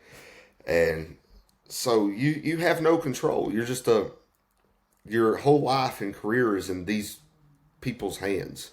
So to see these guys out there doing it on their own and getting to spend time with their family and tour when they want to rather than when they have to, it's really cool to see, and I really root for those guys. Yeah. Yes, so do I. It is nice to know that there's still people like that out there. You know, like, and if they want to do a song with another band, there's not all the litigation and the lawyers and all that, and you know you're hearing real art from them. You know you're hearing what they want to put out rather than what the label says is going to hit. You know you're hearing something that's coming from their soul, what they're feeling, and you really get to connect with the artist. I think that's a big thing with Nashville. Like, you can't listen to Florida Georgia Line and say, man, I really connected with those guys in that song. You know, you just don't. You don't. And that's what's cool about the underground artists. You feel like that. You feel like, hey, I actually connected with them through that song. And at least me, that's how I feel about it anyway. Yeah, and like you said, they're recording what they want, and the stuff they are recording, you know, normally is because studio time's expensive. You know, yeah. The label will be like, all right, we got this amount of time, you know, you just put it out. Now you're going in there with an initiative. Yeah, and you get the real versions of people. I mean, like, looking at, I'm not on Twitter or X, whatever you call it now, but I see the stuff all the time. Like, Zach Bryan tweeted this or Zach Bryan tweeted that. If he was signed to a label, you wouldn't be hearing all these opinions from him that we hear, because they would have him hushed up real quick. So you get the real deal. Whenever they're independent, you get them 100%. Bet for better or worse, you get them. Yeah, that is funny because I did see that. And that blew my mind that Tyler Childers has never charted before. I'm like, that's insane. I mean, country. I haven't listened to mainstream country radio in so long, but it didn't surprise me because it got to the point for me it was just unlistenable. It was the same generic thing over and over and over again, and just got tiresome. I do still listen to radio, but it's usually an oldies station or something, but or classic rock or something like that. But no, not mainstream radio. But I'm interested to see what's going to happen now that Tyler Childers is charting and Zach Bryan winning all those Billboard awards and stuff like that. We might see a change, and that's really exciting for the genre and for people like me who's out here fighting the good fight for real country music. It's exciting to see. So I might have to start listening again just to see what happens, see the change. Yeah, that would. They definitely need to change something. Yeah, I think that's the only way they're going to stay afloat. Those big executives is if they say, well, this is what people's listening to, this is what people likes. Maybe we need to start listening to them instead of putting out these cookie cutter artists. Yeah, and hopefully, you know, they don't go with the old nieces and nephews and actually get real artists. Yeah, not somebody. I think that a long time Nashville's just tried to find a pretty face. You know, they can, for years now, they can tweak vocals and make them. There's some artists that just can't sing. Like big Nashville mainstream artists, you hear them live and you're like, I don't want to call anybody out specifically, but you hear some of them live and it's like, what in the world? Like, yeah, Melodyne was their best friend. Auto-tune. But I think for a long time now they've been looking for a pretty face, somebody that cross over to pop easily and would listen to them. That's what they want, a pretty face that'll listen to them. And that sells for a little while, but people want some heart and soul in their country music, and they're finding that out the hard way. Yeah. Yeah, and like I get that now. Like, it's just, I don't know. It just feels so plastic. The stuff that they have out in like the big times. It's just. Yeah. What's your thoughts on somebody like Jelly Roll?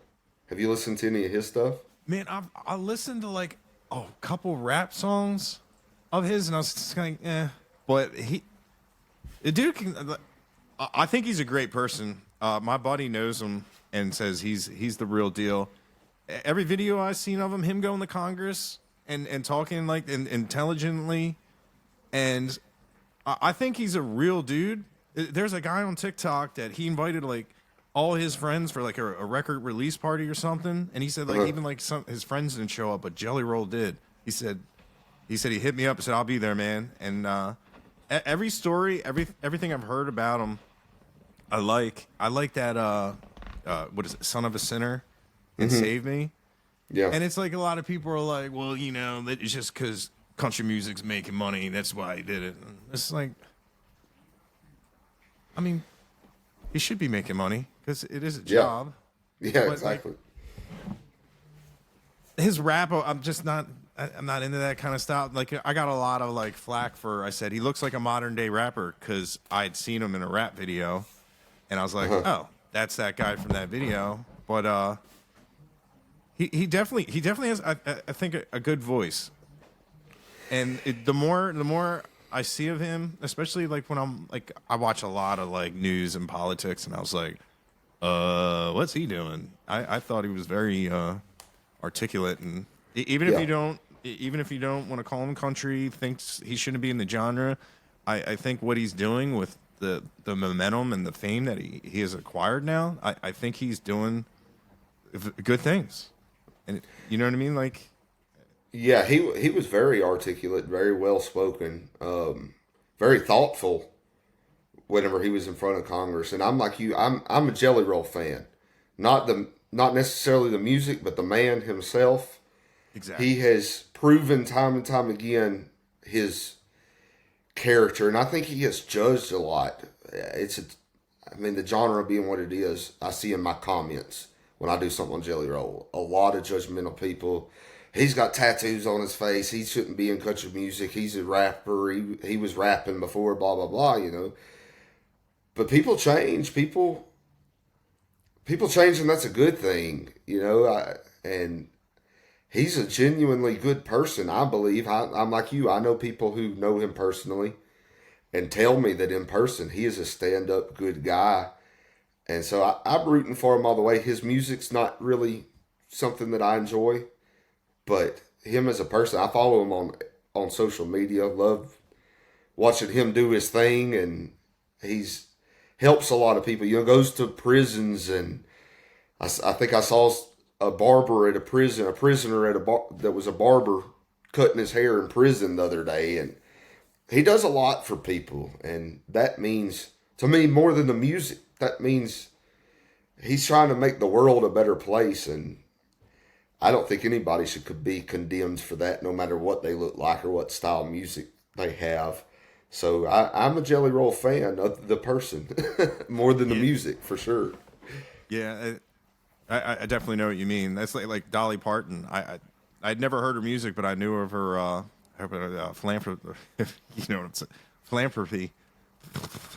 You know, like I just knew like she sends books to kids, and Yeah. she's always going around. Like she's just always been around. Like she came to the library down by me. So it's just, and that side, you know, I knew her for being a good person as well, and I think that makes a difference too, because like even you could be the best artist ever, you could be the best guitar player, but if you're a dick, I want nothing to do with you. You know what I mean? Because there's always somebody better. Exactly. I've never understood that. And I know some artists, and I've heard some stories of artists. I've met artists who were not nice people, just very full of themselves, and thought they was, you know, God's gift to earth. And I'm like, come on, man. Just there's some they let it go to their head, and they usually don't have the best careers. The ones who are just mean to their fans, and I'm one guy. I'll be your biggest fan. Like Merle Haggard, for example. If I was Merle Haggard's biggest fan and I went to a Merle Haggard show and he just was disrespectful to me or ugly to me, I would leave not being a fan of his anymore. Now Merle wasn't like that at all, but you know what I'm saying. If I went somewhere and somebody was like that, that would be it for me. I'm not a fan anymore. I'm not going to give you any more of my time or money, because we're all human beings at the end of the day. I don't care what you do for a living. We're all human beings, and if you can't treat another person equal, no matter what level you're at, then I don't have any respect for you anymore. That's just how I am. Yeah, I'm the same way. And with the same, like, everybody has bad days, but when you get that reputation, it's like, it's no longer a bad day. Yeah. There's unfortunately some people like that in all genres or all forms of celebrity, I guess you could say. You're going to have people like that, but when you get guys like Jelly Roll, Dolly Parton, it's just like, these are the people I want to root for. Even though I don't like Jelly Roll's music particularly, I want to root for this guy just because he's awesome. He's a good guy. Yeah, it's like, Taylor Swift. I don't know anything about her other than she gave, like, all of her truck drivers a ton of money, and she seems to be along the same lengths of rewarding the people that work for her. Yeah.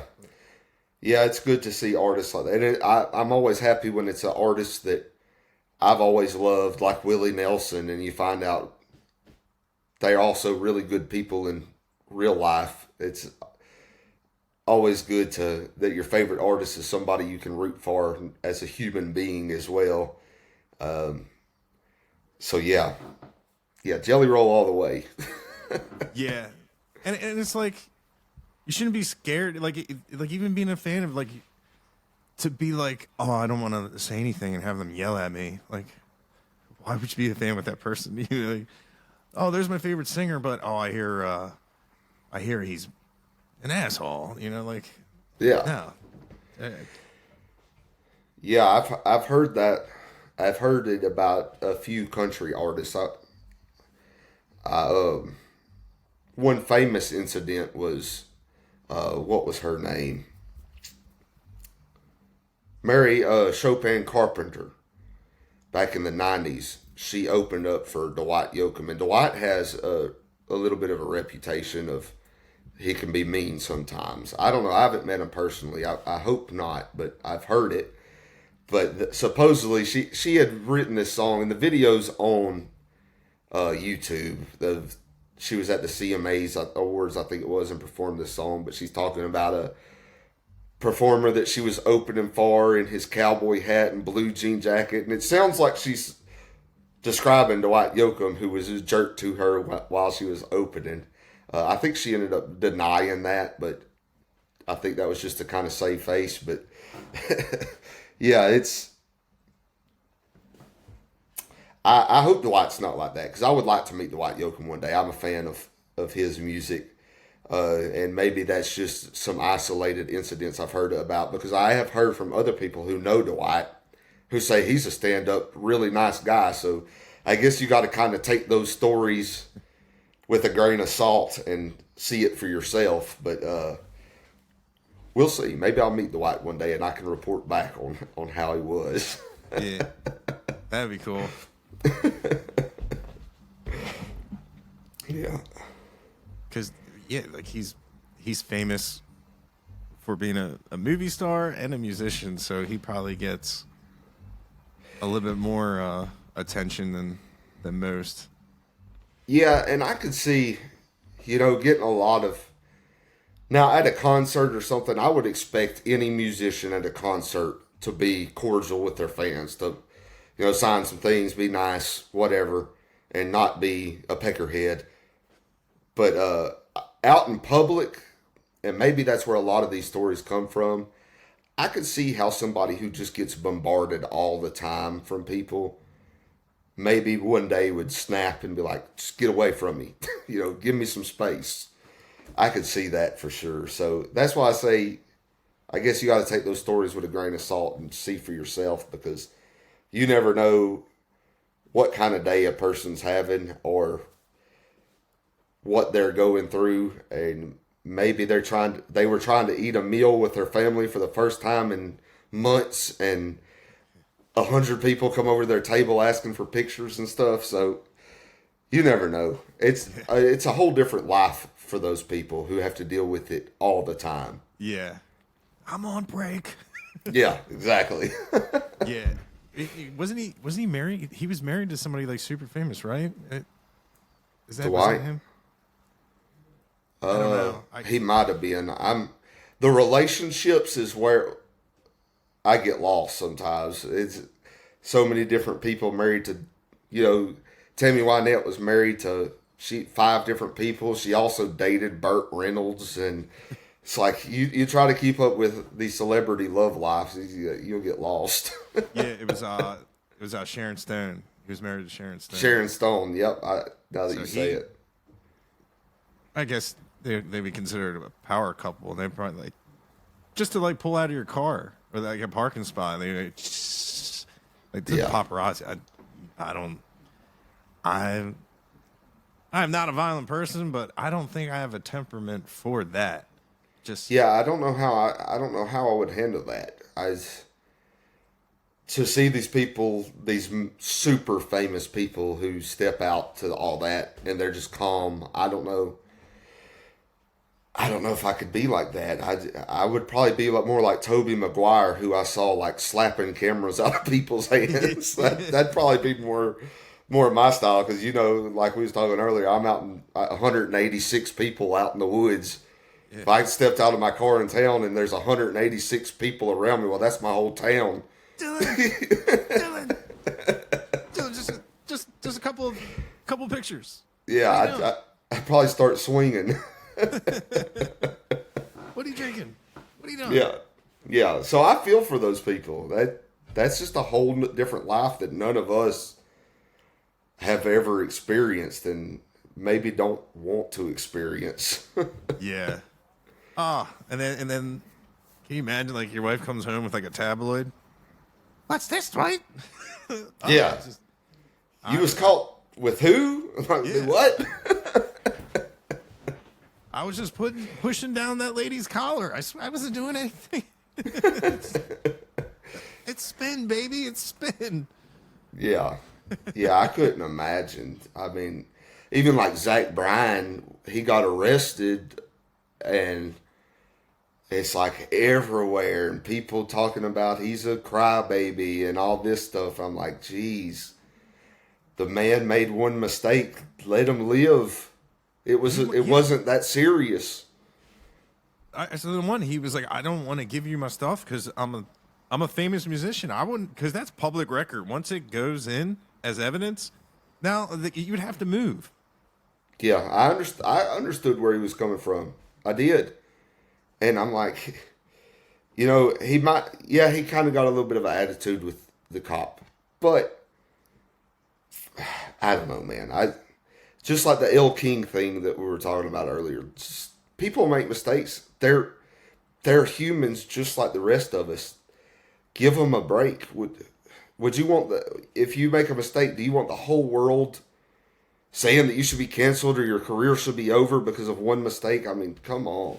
Yeah. I think people really disassociate these artists from the rest of the world. Like they're not real human beings anymore, and that's kind of aggravating. I feel for these people that have to go through that. Yeah, that'd be terrible. Me and Sam Williams talked about that for a while, him having to go through the same things that his dad did, comparing him to his dad. And that's people will go comment on his videos, you'll never be as good as your dad is. I'm like, why would you tell that to another person? These are people. you just going out of your way to hurt somebody. I don't understand that, but that's the world we live in, unfortunately. Yeah. And they're not standing right in front of your face. Yeah, exactly. Keyboard warriors. You got to love them, huh? But I'm glad that I have a platform as big as I do now. So like with El King, I can at least give my words of support in a time. And people are commenting like, well, she's an alcoholic and needs help. Well, yeah, okay, maybe she is. I don't know. Maybe she isn't. Maybe she is. But if she is, why are we going to just kick her while she's down? You know, give her words of support if she is, and if she isn't and just made a mistake, so be it. I don't know. Just I'm more about supporting other human beings than tearing them down. And I wish the rest of the world would kind of get on that boat. I think it would be a better place. But I hate to see it happen to people. I hate to see people getting kicked while they're down. Yeah, definitely. Like you said, if she was having a problem, it's just some people just like it was like a quote in like Batman. Some people just like to watch the world burn for like their own entertainment. It seemed like they just specifically would go out of their way just to like they know it's gonna ruin someone's day, and it's just like that's like what I tell people, and it's like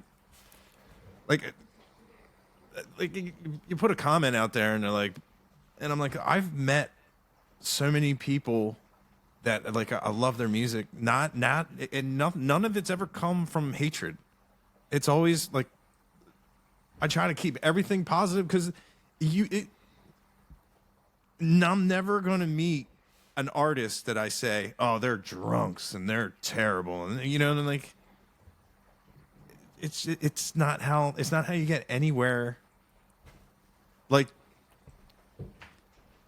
to be like that, like a troll and that negative. And I think it was like Arnold Schwarzenegger that got a comment. He says, "No one will ever remember you for being hateful or anything like that. They're gonna remember the people that stood up, did the right thing, did accomplish things, that that shared the love and just the positivity."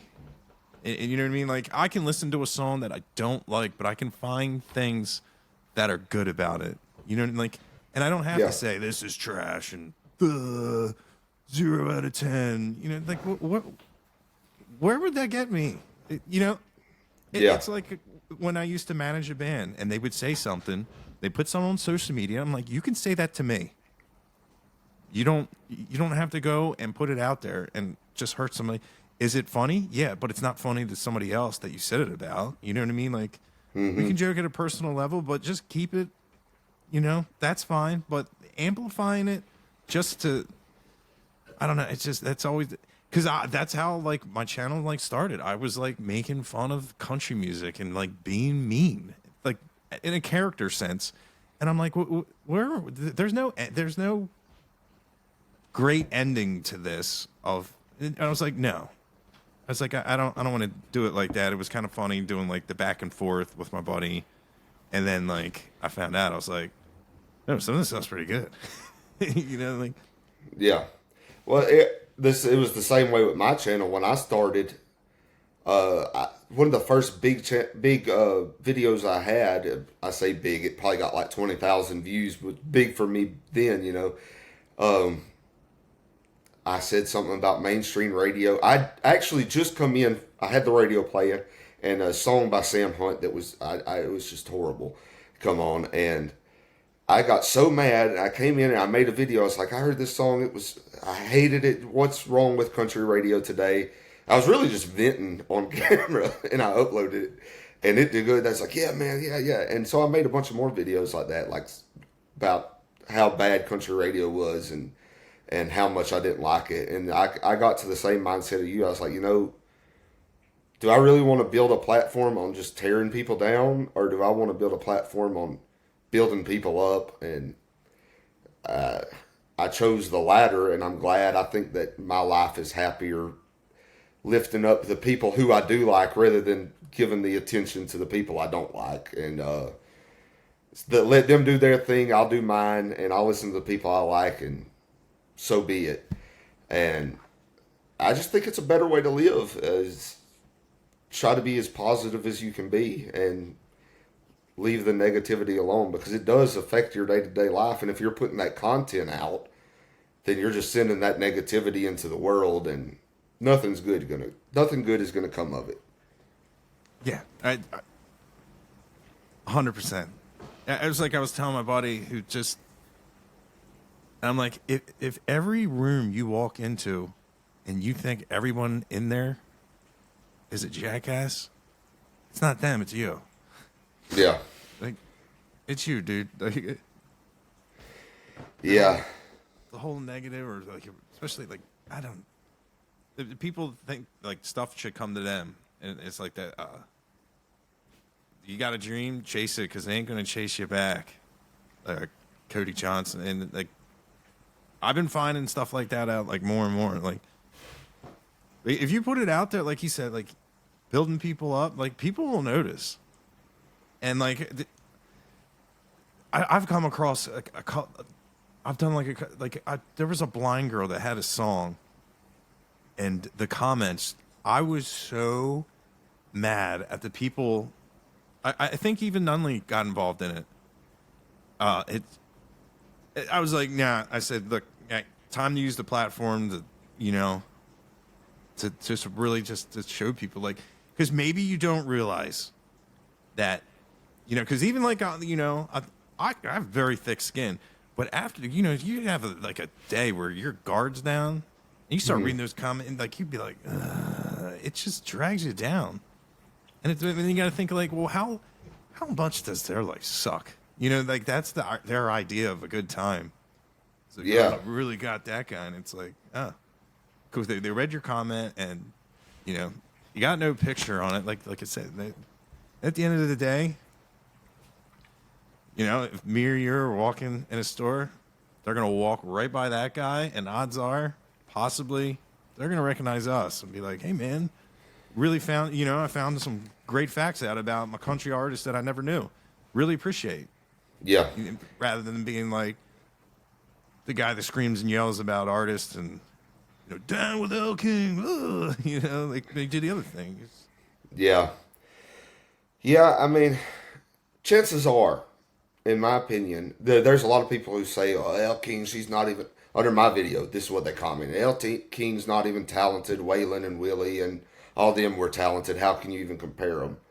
And they didn't even get that it wasn't a comparison video at all. I wasn't comparing them. I was just saying, here's some guys who screwed up in their past and made it big. She can do the same. But chances are, Elle King she is talented. She's a talented lady. She wouldn't have been on the Ryman stage if she wasn't. And chances are she's going to recover from this and have a heck of a career. And I would rather be the guy who had her back during the bad times than the guy who was tearing her down. It's just, to me, it's stupid. Why would you want to be that guy, tearing her down at her low, and then whenever she's big in a few years, those same people will probably be praising her, Yeah. So I just think it's best to take the high road whenever you can. I'll admittedly, like you said, in the past, I have said some bad things about people that I wouldn't have done it that way, but we're not all perfect. But I do try when I have the chance. I try to lift people up more than, unless it's Garth Brooks. Not a Garth Brooks fan. No. Garth, whenever he tells us where the bodies are, then we'll. I finally was like, I see those comments. I'm like, I finally I was like, Tom Segura is tied in with this. I'm like, this is crazy because I love Tom's comedy, and I'm like, yeah. And they have the videos of him, his mannerisms of where he's like, the way they do them. I'm like, ooh, it's interesting. That's funny. Everybody but Garth Brooks. Yeah, it's funny that Tom took it so far too, and really Garth apparently blocked Tom on everything, and so it's just like this big feud. It's hilarious, all from a joke. Yeah. And now anything you can go, I don't care where it is, what platform, you can go anywhere online. If there's a picture or video or even a mention of Garth Brooks, there's going to be comments. Where's the bodies, Garth? Where's the Yeah, that's some funny stuff. It's like a country urban legend. Yeah. Yeah, That's me and my buddy was talking the other day. We'll get together sometimes and I'll break out my guitar and we'll joke around and make like parodies of country songs.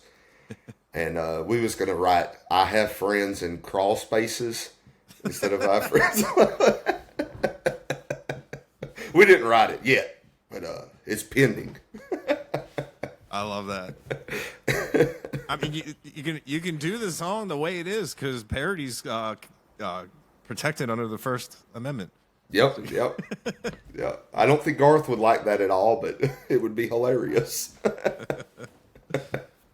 Oh. That's funny, especially if you know he's heard it. Yeah. Yeah, and that's the crazy thing about the internet these days. You can put out something, and if it gets enough views, you know that the right people have seen it with the algorithms and everything. That's another crazy thing about like TikTok. I put out a video years ago, whenever I'd first started. I may have had 10,000, 15,000 followers. I put out a video about Ricky Van Shelton and how much I liked his style of singing, how he's real clear and concise with his phrasing whenever he sings.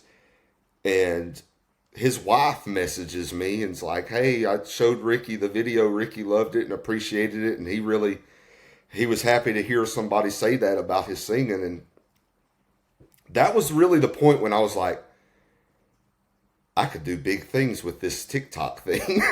Yeah, it's crazy. Like Merle Haggard's guitar player, his daughter actually follows me, and she'd be like, "Oh, there's my daddy's guitar," and she went and explained like the guitar about it. Like it was like a 1930s whatever model, and I was like, "Dude, that's cool." And apparently, Travis Tritt's mom, like I did a cover of or just jammed along to, I'm pretty sure I forget what song, Trouble, and like it's like stuff like that, and I actually, it's weird how like I'll miss things. Like Marie Osmond, like left the comment once, and I saw it like well after, and a lot of people. It's cool to see the blue check marks because like TikTok's one of the remaining ones of the verified is verified. It's just not somebody, paying the fee. And like to get verified on TikTok, you got to have like 4 stories like published somewhere. And I'm like, well, I'll never be verified unless, the police law counts. Like no one's writing any stories on me. Yeah. But like to see the blue check marks come up, and it's just like, man, like even if it's not them, it is somebody in their camp that can be like, hey, just the fact that like me and you can be in front of the camera, and it's just the web that it just tangles out there. It's insane. Like, back in the day, you would have to travel and talk to people, and now there's a platform where it's just beamed into outer space and shot down to everybody all over the world. Yeah, it's so crazy. Like back in August, I wake up one morning and Sam Williams, Hank Jr.'s son, messages me and he's like, "Hey, I watched this video you did on Tyler Childers. I really liked it." I was like, "Hey, man, good to hear from you." Because he had followed me. I said, "Thanks for following me." And we kind of chit-chatted back and forth about music and stuff. And he was talking about he was coming out with a cover of "I'm So Lonesome I Could Cry," his grandpa's song. And I was like, "Yeah, we should do a video on it or something. I'll help you promote it." And he's like, "That'd be awesome. You should come to Nashville." And I was like, "Yeah, well, let me plan something. Maybe I'll come up in a couple of weeks." He was like, "Well, it's going to be releasing pretty soon." And I was like, "So when do you want to do this?" He was like, "Heck, come on up if you got time." I was like, "Okay." So I cut out to Nashville and went and hung out with Sam, and we made some videos together. And been friends ever since, and just and then from him I met Bobby Tomberlin, who's a phenomenal songwriter, writes for Curb Word, and you just get to networking, and it's like, oh well, this person knows this person, and this person knows this person, and introducing you, and before you know it, you just know all kinds of people around Nashville. It's crazy. Yeah. And then that's a huge thing in music is relationships.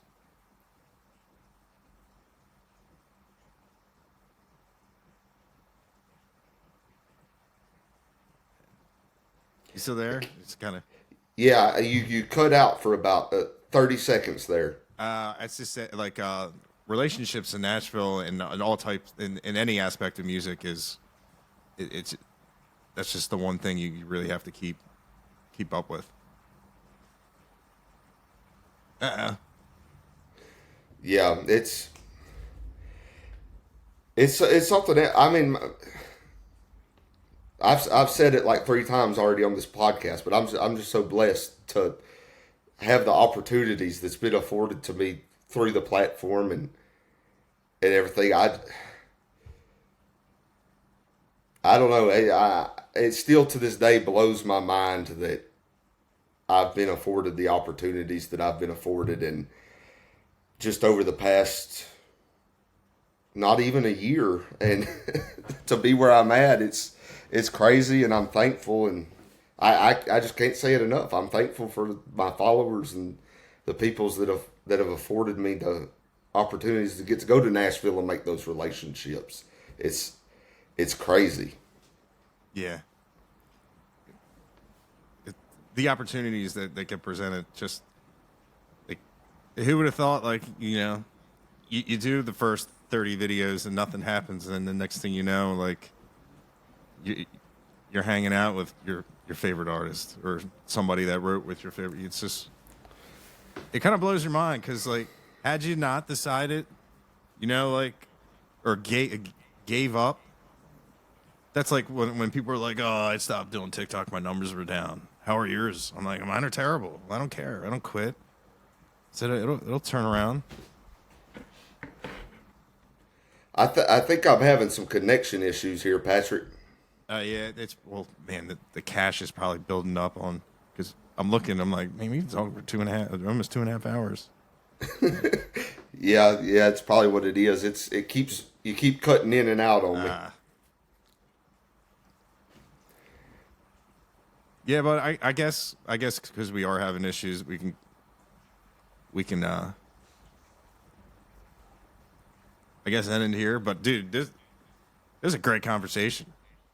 Yeah, it's been fun. I didn't hear about half of what you just said, but I said since we're having issues, maybe we just make the end here. But dude, I love watching your videos, and like, this is great. This, it's a great conversation, and I'm really excited to see it just keep growing and reaching more people. Yeah, you too. I'm glad what you're doing for the country music community, and well, helping grow the country music community. I know there's probably a lot of metalheads out there watching you get introduced to the genre, and they're getting introduced as well. So that's fun, and I'm proud of what you've done, and I love watching you grow as well. And I'm excited to see what the future holds for both of us. Yeah, maybe we'll get to Nunley status. Yeah, maybe one of these. Nunley told me one day, he's like, "You'll get there." I'm like, that's a long uphill climb for me, Nunley. No, you listen, Justin. Yeah, but yeah, we're gonna have to. I didn't realize we've been talking for that long. I guess it's been a minute, huh? We're gonna have to do this again one day, maybe on mine or like on yours again. We'll have another conversation. But yeah, I always love talking. I could talk for hours about country music. Yeah. Good. Yeah. Yeah. So whenever you want to, just let me know. We'll set it up again and talk some more about it. And hopefully by that time we both have at least 1 million followers. Yeah. Well, that'd be. That would be cool. That's a big number. Yeah, it is. That's a lot of people. Do you have anything you want to promote or anything? Well, if you don't know who I am, don't follow me, Dillon Weldon. You just look me up on the internet. I'll pop up. That's about it, though. I don't really have anything out or anything as far as music wise right now. But yeah, just check me out on social media. Give me a follow. Help me get to 1 million. Yeah, there you go. But yeah, it was great talking to you, man. Yeah, man, it was good. Thanks for having me on. I appreciate you. Yeah, and I'll just send you a DM and I'll send you all the files and everything. Okay, that'll work. I appreciate you. All right. Well, you have a good rest of your night, man. All right, you too. See you down.